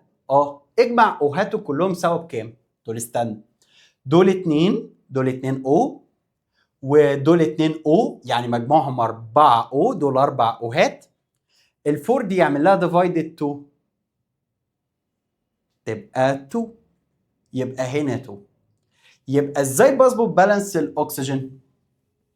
توتال الاو واعملها ديفايدد 2، حطها جنب الاو 2. يبقى بتتعمل ازاي؟ مجموع الاوهات واعملها ديفايدد 2، مجموع الاوهات واعملها ديفايدد 2 وحطها جنب الاو 2. طيب ممكن تكتب الثلاث خطوات دول بعد كده ادي لك مثال تاني. يعني اكتب الثلاثه ستيبس دول في جزء الكومباشن، اكتب علشان اعمل بالانس 1 2 3، لازم بنفس الترتيب ما تجودش، لازم بنفس الترتيب دول. ما تقوليش اعمل الهيدروجين وافكس السي، لا هو لازم السي الاول بعديها الاتش بعدها الاو، لازم الترتيب ده. ها كتبت؟ طيب ما تيجي مثال تاني. بص لو قال لي C3H8، بص هي نفس الايكويشن بالظبط، انا ما عملتش اي حاجه، هي نفس الايكويشن ما بتتغيرش، باختلاف البالانس بس اللي بيتغير. طب ما تيجي نقرا البالانس كده. اول خطوه كانت ايه؟ اعد السي حطها جنب السي او 2. انت عندك كام سي؟ 3. يبقى تعمل ايه؟ شايف السي او 2 اكتب جنبها 3. طب الخطوه الثانيه، الاتش ديفايدد 2 حطها جنب الاتش 2. الاتش بكام؟ 8. اعملها ديفايدد 2 بكام؟ 4. يبقى اكتب هنا 4. حلو ده. طب توتال الاو واعملها ديفايدد 2 حطها جنب الاو 2. يعني ايه؟ يعني تعالى هنا اجمع لي الاوهات دي بكام؟ 3 تايمز 2 ب 6، دي لوحدها ب 6. 4 تايمز 1 ب 4، يعني 6 و4 10. ديفايدد 2، 10 ديفايدد 2، 10 ديفايدد 2، 10 ديفايدد 2 بكام يخلص؟ 5. يبقى احط هنا ال 5 بس كده. طب تقولي هو سؤال ثانوية عامة بيجي بالهيافة دي؟ طبعا لا. امال هو بيجي ازاي؟ بيجيبها لك العكس. يقول لي من خلال هذا البالانس ما الكومباوند اللي مكتوب هنا؟ تقول لي انا اعملها ازاي؟ تعكسها عادي. هو انت عندك كام سي؟ 6، يبقى ده سي 6 عادي. دول كام اتش؟ 14.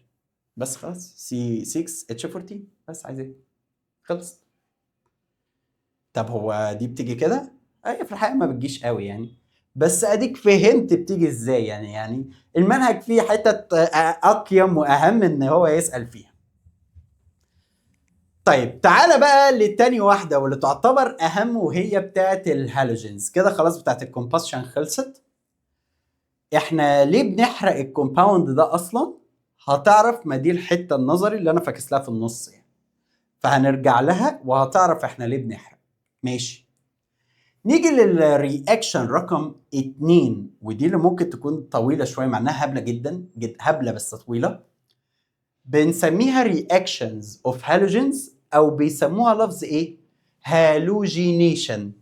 يعني ايه هالوجينيشن؟ هالوجينيشن يعني بحط هالوجين. ايه الهالوجين دول؟ اللي هم 4: كلورين، فلورين، برومين، ايودين. ماشي. ايه اللي بيحصل؟ تعال اقول لك ايه اللي بيحصل. انا رحت جبت الميثين. طبعا انت هتلاقي عندك في الكتاب جزء الهالوجينيشنز ده رصص لك 5 ايكويشنز وبس كده، ما هو كتاب المدرسه ماشي كده. بس انا عايزه افرجها لك ايه اللي بيحصل. طبعا هي اللي موجوده عندك في الكتاب دي الاسهل ودي اللي انت هتذاكرها، بس انا بفرجك بس لان انت لسه بتتعلم، عايزك تشوف بعينك ايه اللي بيحصل. تعال اقول لك انا عندي الميثين هو عباره عن CH4، يعني سي ماسكه في 4 اتشات بالمنظر الجميل ده. حلو. هنروح نعمل لها هالوجينيشن. يعني ايه هالوجينيشن؟ يعني بنجيب اي هالوجين، Cl2 Br2 F2 I2. لازم واحد من الاربعه دول ما تجودش، ما تقوليش O2 H2، لا انت بتفتي، هم الاربعه دول بس. ماشي. فاحنا مثلا بنجيب Cl2. بص ايه اللي بيحصل. بتيجي السي تقول للكربون انا عايز ارتبط بيكي. Cl تقول للكربونه انا نفسي ارتبط بيكي. تقول لها كان على عيني، بس صدقيني ما فيش اي مكان، انا مرتبط باربعه في نفس الوقت. يعني شوف الراجل، شوف الراجل الاصيل جدا جدا، اللويال، راجل لويال مخلص، مرتبط باربعه بس، ما اقدرش ارتبط بالخمسه كتير عليا. فالسي مرتبطه باربع اتشات، والسي اللي عايزه ترتبط بيها لا للاسف مفيش مكان. فبيقرروا يعملوا ايه؟ بص هيعملوا ايه. تقول لها طب ما تطلقي واحده وتاخديني. ايه؟ تقول الكربونه طلقي واحده وخديني. يعني ايه؟ شايف الاتشاه دي؟ هتبتدي ان هي تتبدل بالسي اللاي، يحصل لها حاجه اسمها عمليه سبستيتيوشن. ايه سبستيتيوشن دي؟ يعني سبستيتيوشن بالعربي يعني استبدال، بنبدلها يعني. يعني ايه اللي هيحصل؟ بدل ما السي ماسكه في 4 اتشات، لا، هي اتش منها هتخلع، الاتش هتيجي هنا تمسك في السي ال تبقى اتش سي ال. ما هو بص، مش هما سي ال ماسكه في سي ال؟ الاتش هتيجي مكانها تبقى اتش سي ال، والسي ال تيجي مكانها فتبقى ازاي؟ سي ماسكه في 3 اتشات وسي ال، واتش سي ال، السي ال خدت الاتشايه دي بس كده. دي اسمها عمليه سبستيتيوشن، يعني استبدال. فيها حاجه صعبه؟ طب هنا في حاجه كمان تبقى عارفها. ايه هي؟ العمليه دي مش سهله. يعني ان الاتش تخرج ويجي بدلها سي ال دي عمليه صعبه شويه، فبتحتاج لحراره عاليه يا اما اشعه شمس قويه شويه.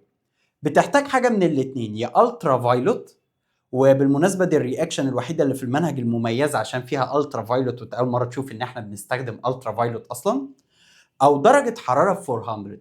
لازم حاجه من الاثنين دول، يا دي يا دي. ما تقوليش الترا فايلوت و400، لا، او مش الاثنين، هي يا دي يا دي، عايزين حاجه من الاثنين. ماشي. فاول ما السي اللي يبدل اتش تقول لها الله، طب بقول لك ايه، تيجي نعمل واحده ثانيه. ايه اللي يحصل؟ هي دلوقتي بقت مرتبطه بالسي ال اصلا، 3 اتشات وسي ال. تقول لها بقول لك ايه، ما تطردي الاتش دي واجي انا مكانها. بص بص ايه اللي حصل. جبنا سي ال 2 تاني، يعني سي ال ماسكه في سي ال. المره دي السي ال دي عايزه تحل محل الاتشا دي. فيجي لي واحد محنك يقول لي طب ما اشمعنى ما تاخدش الاتشا دي؟ يا عم اللي انت عايزه اعمله، الاربعه واحد مش فارقه. يعني انت عايز دي ماشي، عايز دي ماشي، عايز دي ماشي. طب خلاص هدي نفسك اوكي. فايه اللي هيحصل؟ هتيجي السي ال دي تعمل نفس الموضوع مع الاتش، هيبدلوا الاثنين سوا. تيجي الاتش تاخد السي ال تبقى اتش سي ال، والسي ال دي تبدل هنا تبقى بالمنظر ده، تبقى ماسكه في 2 سي ال واتش تي. ماشي حلو ده. تقول لها ايه رايك نعمل كمان واحده؟ ما كفايه بقى كمان واحده هي دي. تاني، ايه اللي هيحصل؟ هنجيب Cl2 تاني. هتعمل ايه؟ اسمها ايه؟ اسمها عمليه ايه دي؟ اسمها عمليه ايه؟ ما انت لازم تعرف العنوان. ما انا قلت لك لازم العنوان والطريقه والاسم. عنوان، طريقه، اسم. العنوان اللي انت نسيته ده مهم، هالوجينيشن، يعني بتاخد الهالوجين تبدله. ماشي، بقت شاي. تاني حاجه الطريقه، خلاص انت عارفها بتعمل ايه. تالت حاجه الاسامي، ودي هناخدها مره واحده في الاخر، فاستنى بس اخلص الشرح بعد كده اقول لك الاسامي. طب قول يلا، هنعمل ايه بعد كده؟ هتيجي السي اللايه دي خلاص هتبدل مع الاتشايه دي تبقى HCl و3Cl وH. طب ما نعمل كمان واحده، يلا بينا. هتيجي سي اللايه تحل محل الاتشايه تبقى عباره عن سي ماسكه في 4Cl. بس كده. يبقى لو جينا نلخص تقول لي ايه كل ده؟ ما ولا حاجه، ما نفس الكلام وانا قلت حاجه. لو جينا نلخص الاربعه دول اهو. اول مره لما بدلت سي اللايه، بعد كده بدلت الثانيه، بدلت الثالثه، بدلت الرابعه، ما عملتش اي حاجه. تعال نجمع كده السيمبل على بعضه ونبتدي ان احنا نقول اسمه. اول سيمبل ده هو عباره عن ايه؟ سي ماسكه في 3 اتشات وسي ال فاسمها سي اتش 3 سي ال. طب تاني واحده سي ماسكه في اتشتين و2 سي ال تبقى سي اتش 2 سي ال 2. طب تالت واحده السي ماسكه في اتشايه و3 سي ال يبقى اسمها سي اتش 3 او سي اتش سي ال 3 اهي. طب السي ماسكه في 4 سي ال اسمها سي سي ال 4. فيها حاجه صعبه؟ فيها حاجه مش مفهومه؟ طب الاربعه دول خلاص انا عرفت بيتكونوا ازاي وتكوينهم سهل، بس قلت لك عشان تتاكد ان انت مذاكر 3 حاجات. اسم البروسيس هالوجينيشن، تاني حاجه بتشتغل ازاي، خلاص عرفت ان انا بحط درجه حراره 400 او الترا فايلوت وبحط اي هالوجين بيبتدوا ان هم يبدلوا. اخر حاجه بقى الاسامي. الاربعه دول ب8 اسامي، كل واحد فيهم ليه ايوباك نيم وكومن نيم. ايوباك كومن، ايوباك كومن، ايوباك كومن. الايوباك انت تعرف تعمله لوحدك لان هي شويه رولز ماشيين عليها. الكومن ده الدلع اللي ما فيهوش نقاش، لازم يتحفظ. يعني مثلا واحد اسمه احمد بيدلعوه بودي، ايه علاقه بودي باحمد؟ مالكش دعوه، انا حر، انا بحب اتدلع بودي. انت ليك فيه؟ لا، اسمي وانا حر. فالكومن نيم ما فيهاش ليه، هي بتتبصمج زي ما هي. طب لو انا عايز اسميه ايوباك بقى كنت بعمل ايه؟ تعال افكرك كده. الايوباك كنت بختار لونجست كونتينوس كاربون تشين، ابدا بالفاميلي، بعد كده الحاجات اللي راكبه فيه البرانشز. يعني تعال بص معايا كده، شايف الشكل ده؟ لو انا عايز اسميه تقول لي لونجست كونتينوس كاربون تشين مكونه من فرد واحد اسمه ميس، وعشان كلهم سنجل بوند يبقى ميسين. الميسين دي راكب فيها كلور صح؟ فيبقى اسمها كلورو ميسين. بس كده خلاص. طب ليه مش كاتبين رقم واحد؟ هي مش الكلورو دي في الكربون رقم واحد؟ صح، بس كتبتها ما كتبتهاش مش فارقه لان هو مفيش غير واحد بس. اوكي. طب ما تيجي لتاني واحد اهي رسمته. ده برضو اللونجست كونتينوس كربون تشين اسمها ايه؟ برضو ميسين اهي، ما هي كربون واحده بس ماسك فيها 2 كلور. فاكر لو ماسك 2 كنت بسميها ايه؟ داي كلوروميثين. هو انتوا ليه بتسموه كلورو مش كلورايد؟ ما احنا اتفقنا الايوباك بيحبوا الاوهات اللي في الاخر، كلورو فلورو برومو ايودو. اوكي. طب ما تيجي ده كربون تشين واحده فاسمها ميثين، و3 كربون او سوري 3 كلورو فيبقى اسمها تراي كلوروميثين. طب ما تيجي ده برضه واحدة كربون ماسكة في 4 سي ال فاسمها تترا كلوروميثين. ففيها حاجة صعبة؟ لا، الايباك سهلة. يا كلوروميثين واحدة، كلورو واحدة، يا داي كلورو، تراي كلورو، تترا كلورو. حلو. طب ما تيجي للكومن نيم بقى. تيجي للكومن نيم، يلا بتسموه ايه ده؟ البتاع دي اسمها ايه؟ ميثايل. وده في الكومن نيم بنسميه في العادي زي ال NaCl بتسموه ايه؟ كلورايد. فده بنسميه ايه على بعضه؟ ميثايل كلورايد. ما هي الكومن نيم ملهاش رولز، بالحب كده، هي دي اسمها ميثايلايا ودي كلورايدايا ميثايل كلورايد. طب اللي بعده ده هتسموه ايه؟ ده هنسميه ميثايلين، ما هي السي اتش 2 اسمها ميثايلين لو فاكر اسمها ميثايلين، وسي ال كلورايد فهنسميه ميثايلين كلورايد. طب لو جينا للرابع الاول، سيب التالت ده عشان هتعترض عليه، نيجي بس للرابع. الرابع ده بنسميه ايه؟ بنسميه كربون تترا كلورايد. بنسميه كربون تترا كلورايد عشان فيه 4 سي ال فاسمه كربون تترا كلورايد. التالت بقى ده جم فجأة كده احنا هنسميه كلوروفورم. ايه ده؟ طب ما تسموه يا عم كربون تراي كلورايد اي بتاع اي حاجة. لا مالكش دعوة، احنا هنسميه كلوروفورم. انا بحب اتدلع كلوروفورم، انت مالك يا عم انت؟ فالكومن نيمز هي هتتعبك شويه، طبعا انت طبعا مفيش حاجه بتتعبك قد الدنيا، بس الكومن نيمز من فضلك هي هتتحفظ. ما فيهاش اي حركه، ما فيهاش اي ابداع، ما فيهاش اي فكره، ما فيش اي رولز تقدر ان انت تتعلمها، هي بصمجه. فالايوباك قشطه، كلورو داي كلورو تراي كلورو تترا كلورو قشطه مفهومه. كومن نيم احلى، بصبوكتين عليك. فالكومن نيمز لازم تتبصمج، خصوصا عم الكلوروفورم ده، لان انت مش حتى هتعرف تستنتجه، لان ده ملوش علاقه بالاسم اصلا. ايه الكلوروفورم ده؟ في يعني ايه فورم اصلا؟ فيلا بينا نكمل، يلا بينا نكمل. الايكويشن الخامسه عندك اللي انا ما جبت سيرتها، اخر واحده، انت طبعا هتلاقي عندك الاربعه دول زي ما هم. طبعا انت ممكن بس تعلم لنفسك تحت الاسامي، لان انا مش معلم مين الايباك ومين الكومن. فانت ممكن تعلم لنفسك ده ايباك ده كومن، ده ايباك ده كومن، عشان وانت بتذاكر بس تبقى عارف مين الايباك ومين الكومن. طبعا باينه يعني ان اللي بالاحمر ده الايباك، ما انا كاتب جنبيها، واللي بالازرق ده الكومن نيم. حلو. ممكن بقى بدل ما انت تقعد تعملها 4 مرات، يعني افرض انا بادي من هنا، انا بادي من الميثين سي اتش 4 وعايز اوصل لده، هقعد اكتب كل دول؟ لا طبعا. امال هتعمل ايه؟ هتكتب ان انت حطيت 4 سي ال 2 بس كده. فاحنا هنفهم ان انت حطيت 4 من السي ال 2، يعني في 4 سي ال هياخدوا محل الاربع اتشات، تبقى سي ال 4 و4 اتش سي ال بس كده. فيها حاجه صعبه؟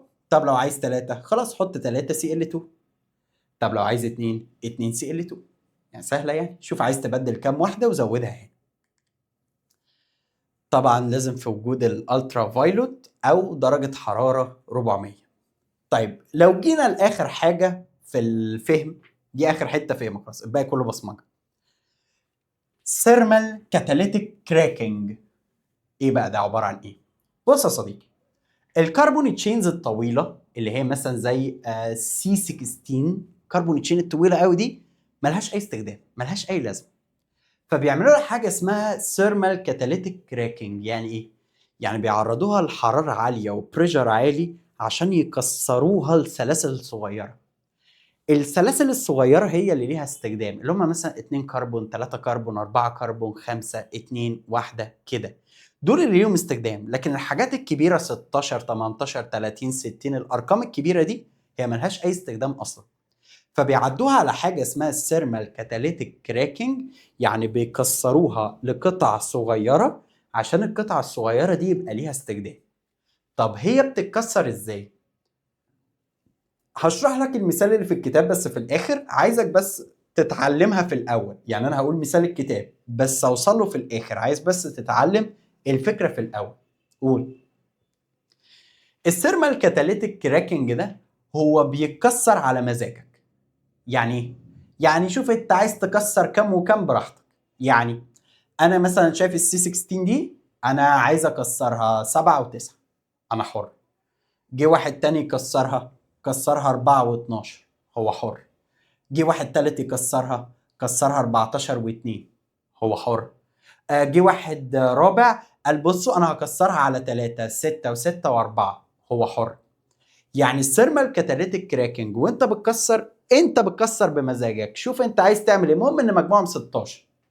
انا عايز بقى احط 7 و4، 4 و12، 14 و2، 6 و6 و4 براحتك. طبعا الحته دي تكسر فيها الاقاويل، بعض المدرسين يعني بيختلفوا فيها، بس يعني مش كتير. يعني بيختلفوا في ايه؟ ان هو لازم يطلعوا اتنين زي بعض. لا، هم مش لازم اتنين زي بعض. ليه؟ افرض هو رقم فردي، افرض دي 5، هتعملها 2.5 كربون و2.5 كربون؟ لا طبعا. فدي بتكسر بمزاجك براحتك، 7 و9 4 و12 14 2، اي حاجه هتشوف كده كده في الاسئله وكل الكتب الخارجيه عادي، كسر براحتك مفيش مشكله. بس في شرط واحد. ما هو الشرط؟ شايف دول؟ هتكسر انت على 2 4 مليار 100، كسر زي ما ديكش، كسرهم 16 واحده واحده واحده. لازم واحد الكين، يعني واحد كله سنجل بونز، واحد يبقى الكين والباقيين كلهم الكين. تاني وانا بكسر اكسر براحتي، شوف انت عايز تقسم منين لفين. بس وانت بتكتب عدد الاتشات، خد بالك ان انا حتى الان مش كاتب ولا اتشات. عدد الاتشات هنا يفرق. لازم واحده تكون الكين، يعني كلها سنجل بوند اللي هي CnH2n بلس 2، والباقيين الكين اللي هي مجرد الضعف. طب لو انا مكسر 3، ما انا كاتبها لك عشان هتيجي في بالك، يبقى واحده الكين والباقي الكين. طب لو انا مكسر 7، واحده الكين وستة الكين. طب نيجي بقى للمثال اللي في الكتاب. المثال اللي في الكتاب حاطط لي ده اسمه ايه؟ تعرف اسمه؟ 8 سيهات، ده بيسموه ايه؟ اوكتين. ماشي. الاوكتين ده الكتاب كسره ازاي؟ كسره C4H8 و C4H10، يعني هو الكتاب كسره بالنص. بس اللي تاخد بالك منه، واحدة الكين وواحدة الكين. طب هو الالكين ده ايه وظيفته والالكين ده ايه وظيفته؟ الالكينز دي لما نخش في الجزء النظري كمان دقيقة، دول اللي هم بيشتغلوا كفيول، يعني وقود زي البترول. الالكين دول هتدرسهم المره الجايه، عيله الالكين هي المره الجايه، بيشتغلوا كانهم بوليمر. يبقى تاني انا الثيرمال كاتاليتيك كراكنج دي كانت ايه لازمتها اصلا؟ ان الكربون تشينز الطويله ملهاش لازمه، فبنعمل ايه؟ بنقطعها عشان تبقى حاجات صغيره. طب بعد ما نقطعها، لما بتتقطع لحاجات صغيره، الالكين بنشتغل بيه كفيول. طب لما تقطع لحاجات صغيرة بس تبقى الكين، بتشتغل كبوليمر، وهتدرسها المرة الجاية إن شاء الله بالتفصيل. في حاجة صعبة حتى الآن؟ فيها حاجة مش مفهومة؟ 100 100 100 100. يبقى مراجعة سريعة على كل الجزء الفهم ده قبل ما نخش في حتة البصمجة. نراجع بس جزء الفهم ده بسرعة. كان أنا عندي لو بادي من عند الأسيد كنت بعمل إيه؟ كنت بحط أي حاجة فيها الصوديوم. الأسيدز كلها كان آخرها أويك. اويك يعني COOH. حلو. طب انا عشان احولها لاويت كنت بعمل ايه؟ ارمي الاتش دي في الزباله واحط اي حاجه فيها صوديوم، او لزق الصوديوم. طب وصلت خلاص للمرحله دي اللي فيها اي حاجه فيها اويت، ايثانويت، بروبانويت، اي حاجه فيها اويت. مش عارف الدنيا بتنفجر تحت ولا في ايه. معلش. اي حاجه فيها اويت هنعمل لها دراي ديستيليشن. يعني ايه دراي ديستيليشن؟ يعني بنحط عليها الصودا لايم. حلو. الصودا لايم دي بتعمل ايه؟ كانت بتنقص سيهاية ويبقى الكين. يعني لو انا بروبانويت ابقى ايثين، لو انا بنتانويت ابقى بيوتين. فيها حاجه مش مفهومه؟ تقول لي سهله. بعد كده كان عندنا الثلاث افكار بتوع الرياكشنز بسرعه، مش هنشرحهم بالتفصيل خلاص انا لسه قايلها. الكومباشن دي اللي هي ايه؟ اي حاجه اورجانيك تحرقها تطلع CO2H2، ومعاك 3 رولز تعمل بيهم بالانس. حلو. طب الثانيه الهالوجينز او هالوجينيشن، يعني عباره عن ايه؟ ببدل اتشايه بهالوجين. حلو. تقول لي حلو. كان ليهم ايوباك نيم وكومن نيم، الكومن نيم لازم تتحفظ. اخر حاجه الثيرمال كاتاليتيك كراكنج، يعني بتبقى الكربون تشين طويله ملهاش اي 60 لازمه، بنقطعها حاجات صغيره. لازم تتقطع الكين والباقي الكين. الالكين بيشتغل فيول، والالكين كلها بتشتغل كبوليمر. طيب نيجي بقى للبصمجه بدايه من بيج 17 صفحة 17 تلاقي قدامك بتاع قد كده كلها بصمجة، كلها كلام بالاسود كده. انا معلم لك على الكلام المهم اللي فيها. طب قول يلا. المعلومات اللي انت لازم تطلع منها بالجزء بتاع ميثين از ناتشورال جاز ده، هم شويه معلومات عايزك تعلم كده معايا بالقلم، حتى انا كاتبهم مختصرين، فانت علم معايا بالقلم بس على الالفاظ اللي انا هقولها لك. طب قول. الميثين ده بيعتبر 93% من الغاز الطبيعي، يعني الغاز الطبيعي اللي هو جاي لك في البيت اللي بتولع بيه البوتاجازات ده 93% منه اساسا هو ميثين. ماشي. الميثين ده بيدلعوه بجاز اوف سوامس. يعني ايه جاز اوف سوامس؟ يعني غاز المستنقعات. ايه المستنقعات ده اصلا؟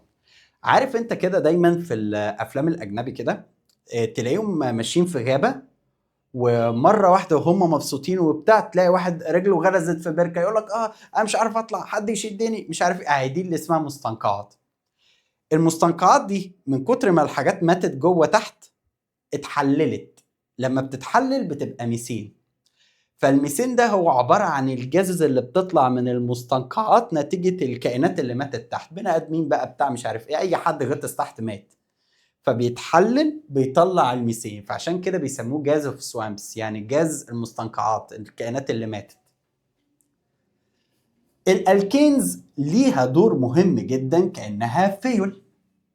حتى انا لسه كنت بقول لك ايه عمليه الكومباشن، احنا بنحرقه. ما هو كل اساسا الحاجات الوقود هي عباره عن الكينز اصلا.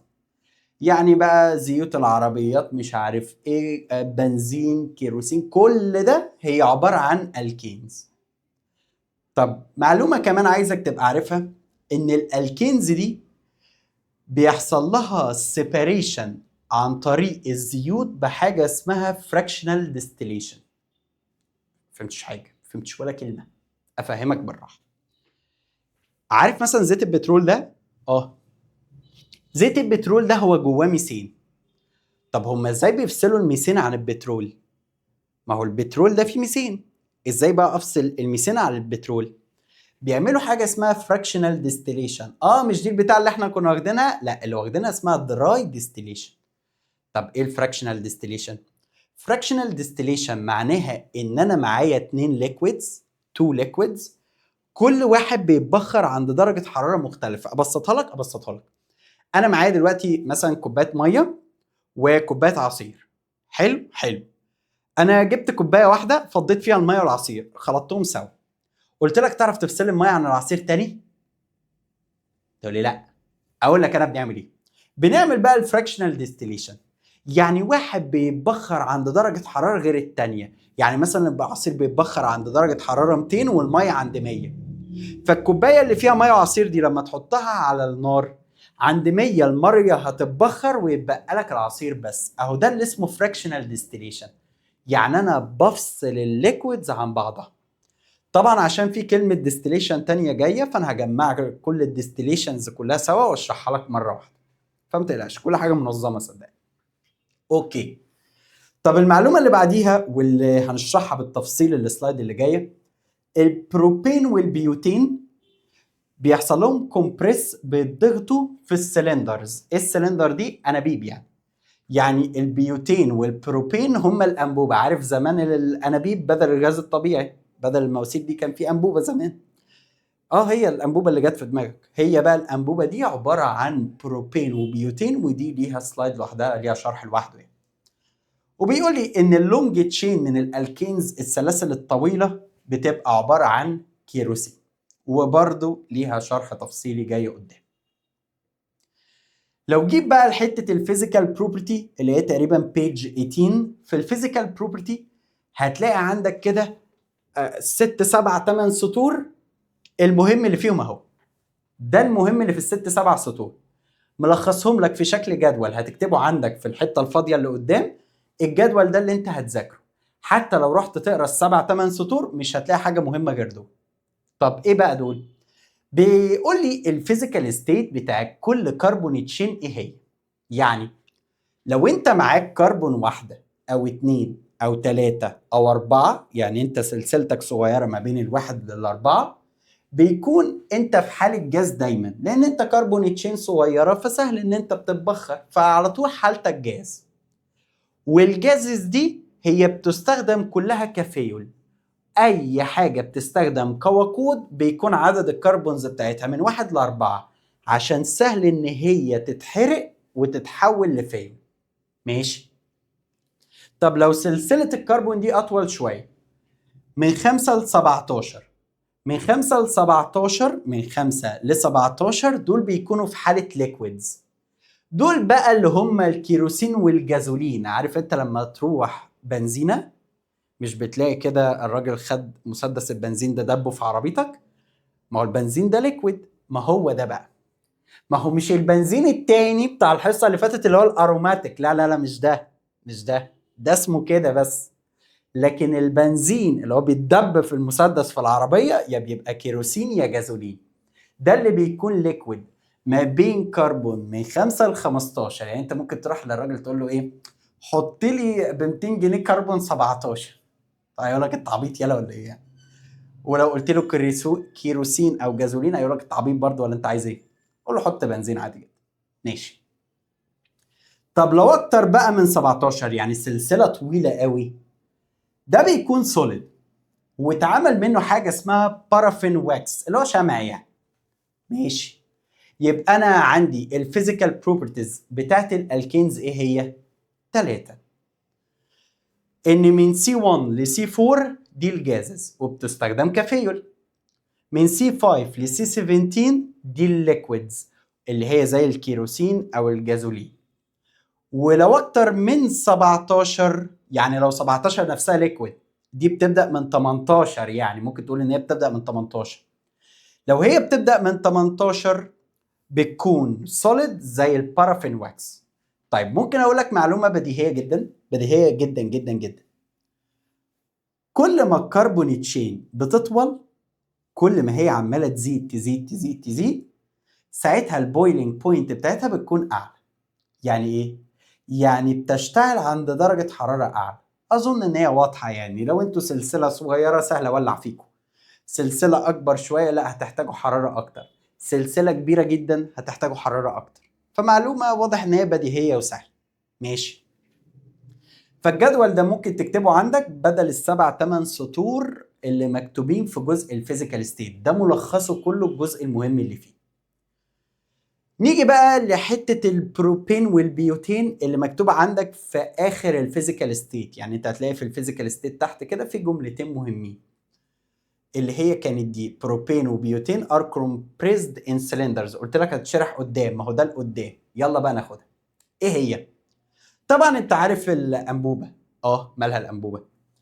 الأنبوبة دي الجزز اللي جواها هما 2، يعني هي معمولة من 2، واحد اسمه بروبين واحد اسمه بيوتين. حتى بص تعالى أكد لك المعلومات اللي احنا عمالين نشرحها. بروبين يعني كام سي؟ 3. بيوتين يعني كام سي؟ 4. من 1 ل4 يعني 3 و4 جوه بيكونوا جازز. ما عشان كده الأنبوبة دي جواها جازز اللي هما البروبين والبيوتين. طب ممكن أقول لك معلومة أتفه؟ قول.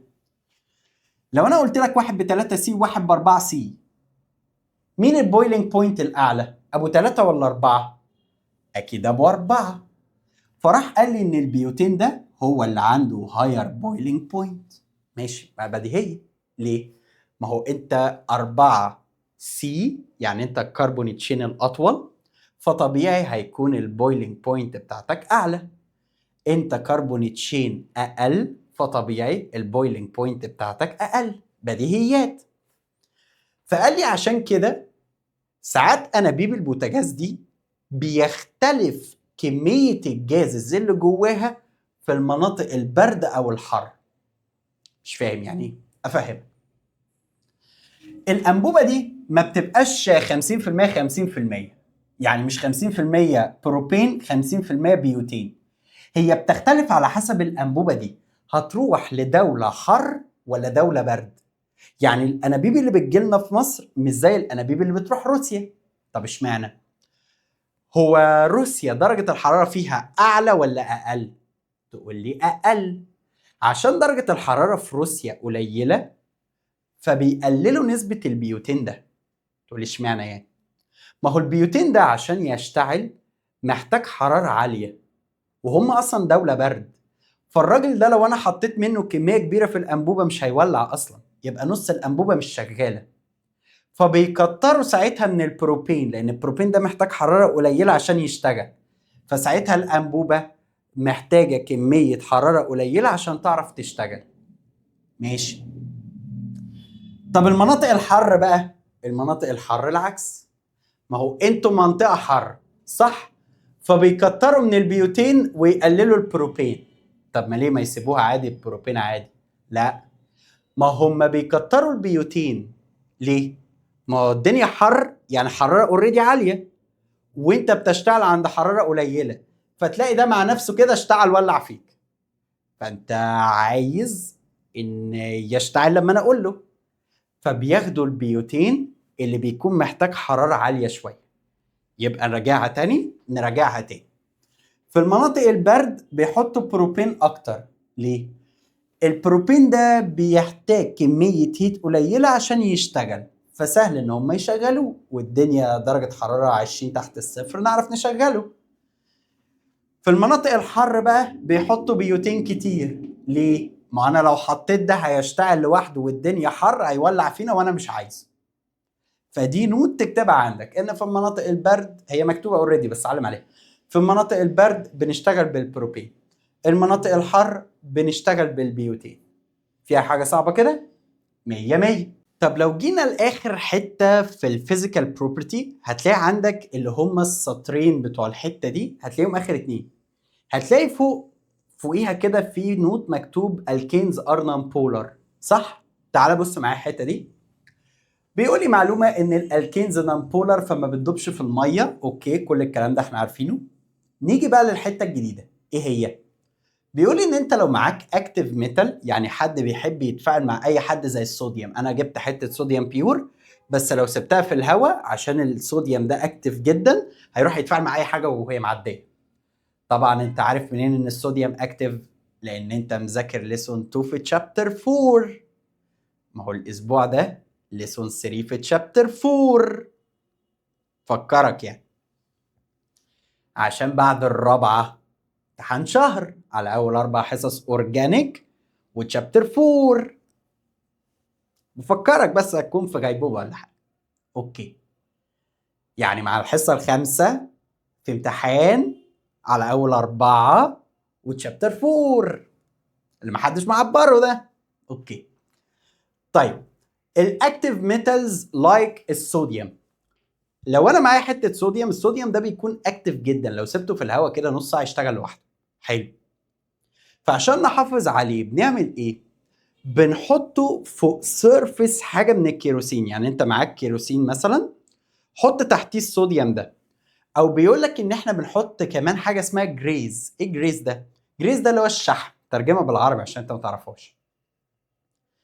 الشحم او الكيروسين ده بيعمل كانه طبقه عازله الهواء مع الصوديوم. يعني معاك حته صوديوم حط عليها كيروسين، فالصوديوم هنا والهواء هنا، فطبقه عازله صعب ان هو يوصل.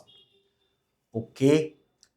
طب نيجي لاخر حاجه وهي الايكونوميك امبورتنس، دي اللي هي تقريبا بيج 20 و21، اخر صفحتين يعني. احنا هنقف لحد 21 عشان من 22 دي الالكين بقى، ونعيد نفس القصه بقى من الاول، بس احنا النهارده هننهي بالالكين. طب يلا بينا. بيقول لي الايكونوميك امبورتنس، الاهميه.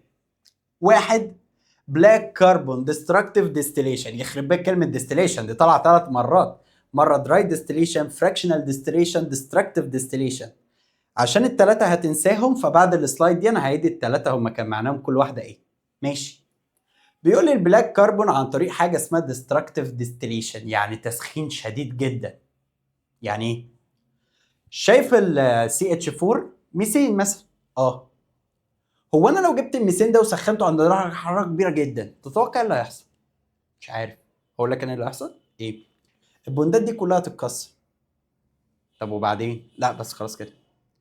يعني ايه ديستركتيف ديستيليشن؟ يعني احنا نحررها ايه؟ نسخنها لدرجه حراره عاليه جدا جدا جدا جدا جدا لحد ما تتكسر. طب هي هتتكسر ليه؟ سي واربع اتشات، سي و2 اتش 2 بس كده.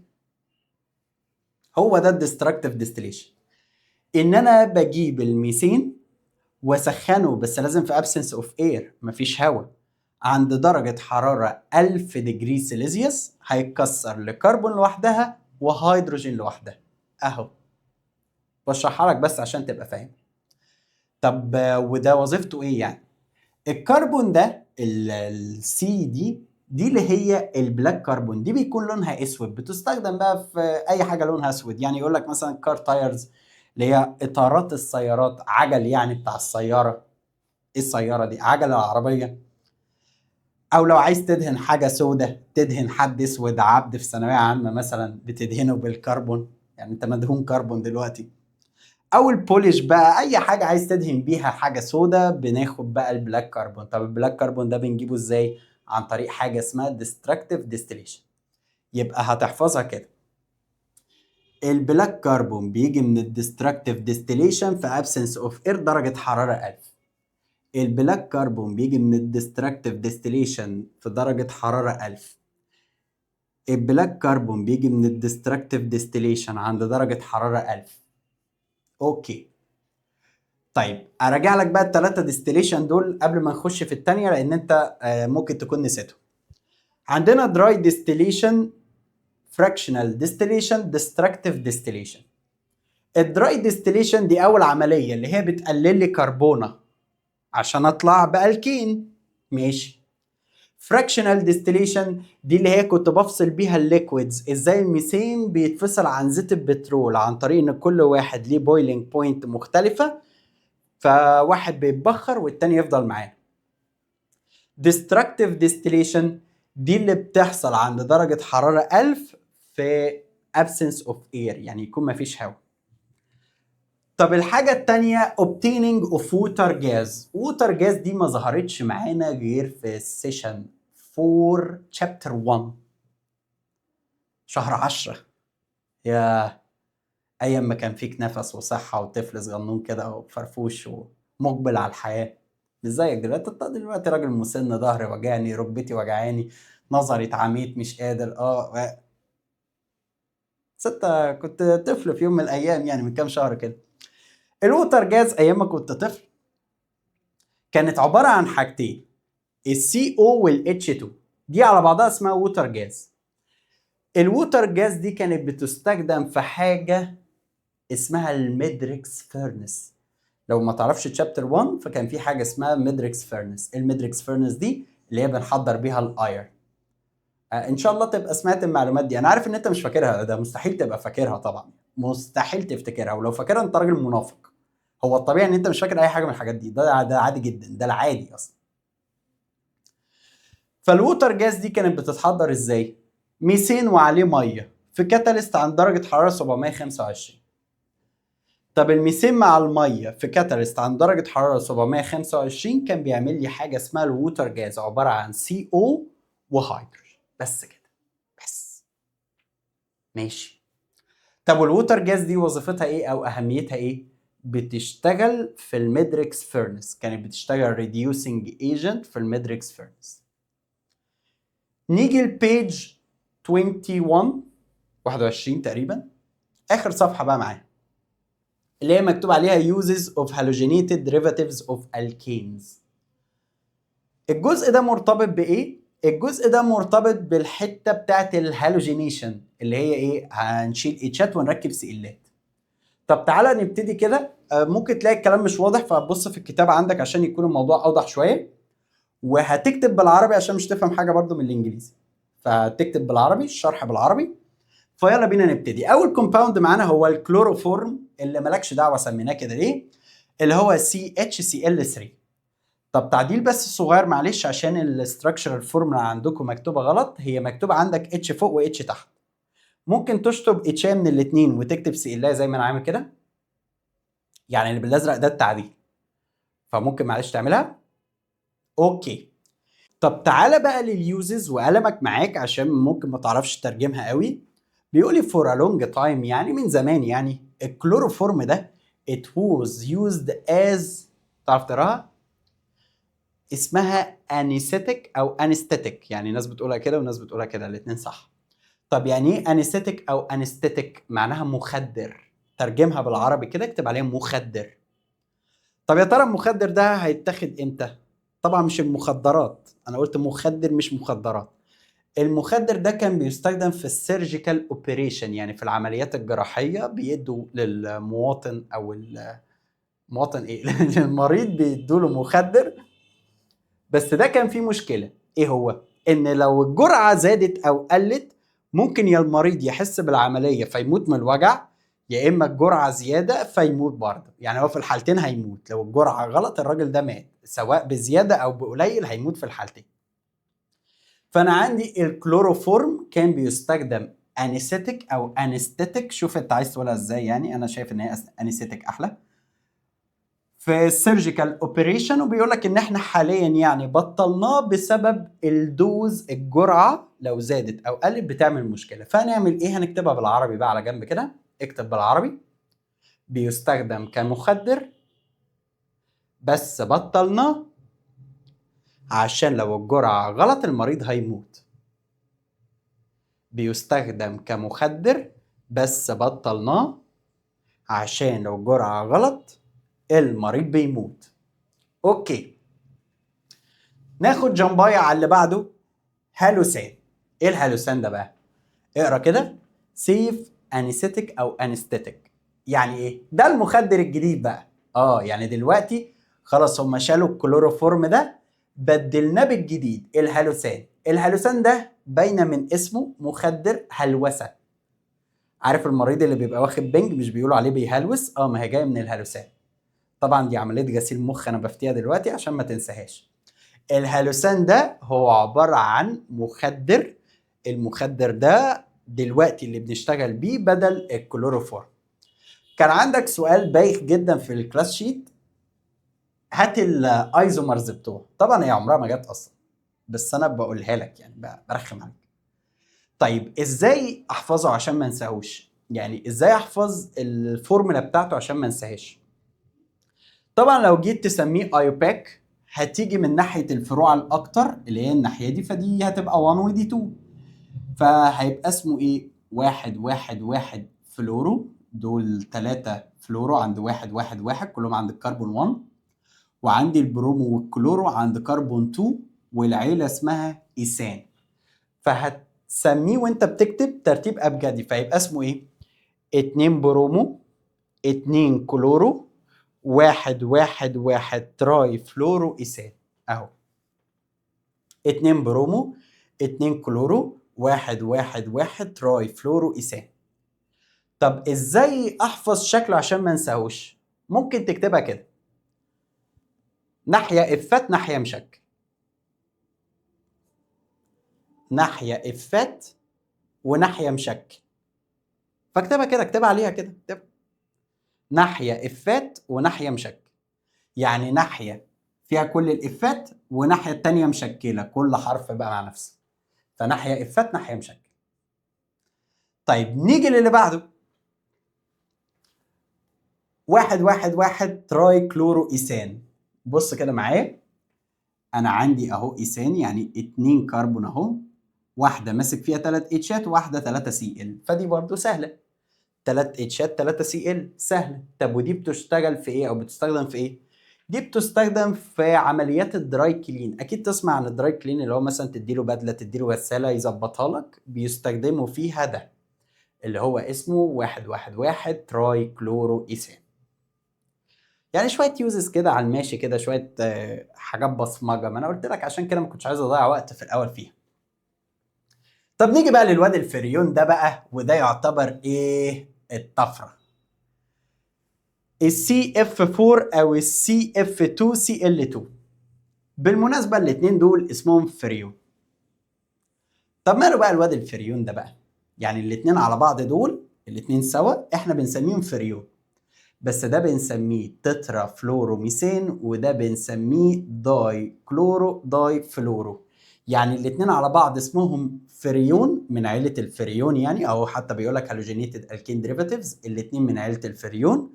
بس ده تترا فلورو وده داي فلورو داي كلورو. طب مالهم بقى دول؟ الفريون ده هو يعتبر واحد من الطفرات الرهيبة في حياتنا.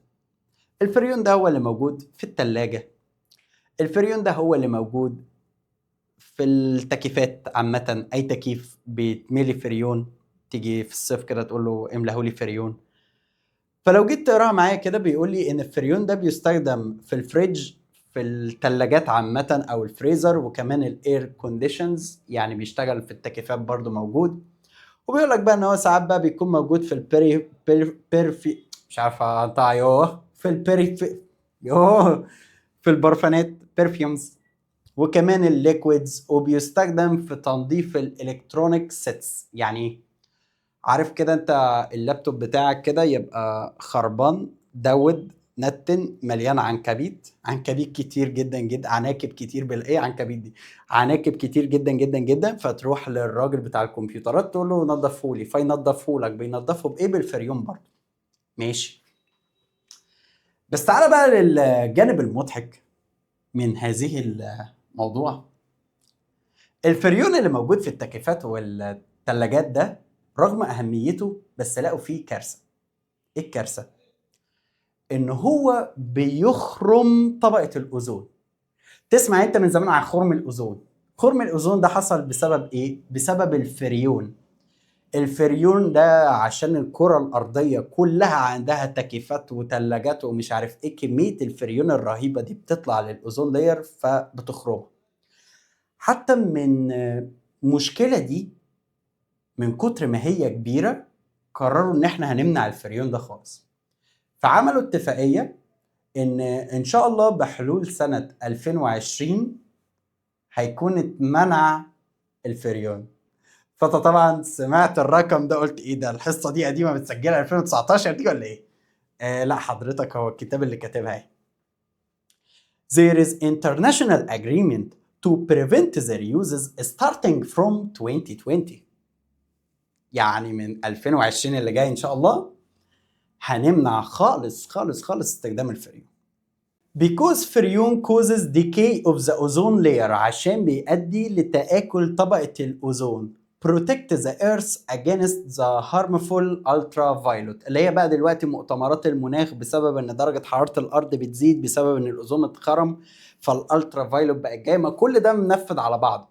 ما هو الفريون هو اللي خرم طبقة الأوزون، فعشان طبقة الأوزون مخرومة فبقت الحرارة زايدة على الأرض، فعملوا مؤتمرات المناخ ازاي نحافظ بدل ما الجبال تسيح والدنيا تبقى فيضان ونموت. فبيقول لك الفريون ده بيستخدم بكميات كبيرة حتى الآن بسبب وجود الاتنين دول، التلاجات وكمان التكييفات. وبكده يكون الحمد لله على السلامة. حصة أعتقد إن هي سهلة خفيفة لطيفة، ما فيهاش حاجة صعبة. كل الجزء النظري اللي في الآخر أنت حسيت بملل في الآخر، ما ده الجزء النظري اللي أنا ما كنتش عايز أقوله في النص عشان ما يفصلكش أنت. وبس كده يا صديقي، كانت حصة جميلة، حصة حلوة. أنا الصراحة اتبسطت وأنا بشرح لك. أنا طول عمري بتبسط طالما فتحت الكاميرا وشفتك أنا بتبسط. أتمنى إن أنت كنت كمان بتتبسط لما أنا مش عارف أتكلم ليه، بتتبسط لما تشوفني. ربنا معاكم يا دكاترة، وأشوفكم دايما في أحسن حال وبصحة وسلام دايما. وبس كده، ربنا معاكم. لو حد عنده أي سؤال يقدر يسأل.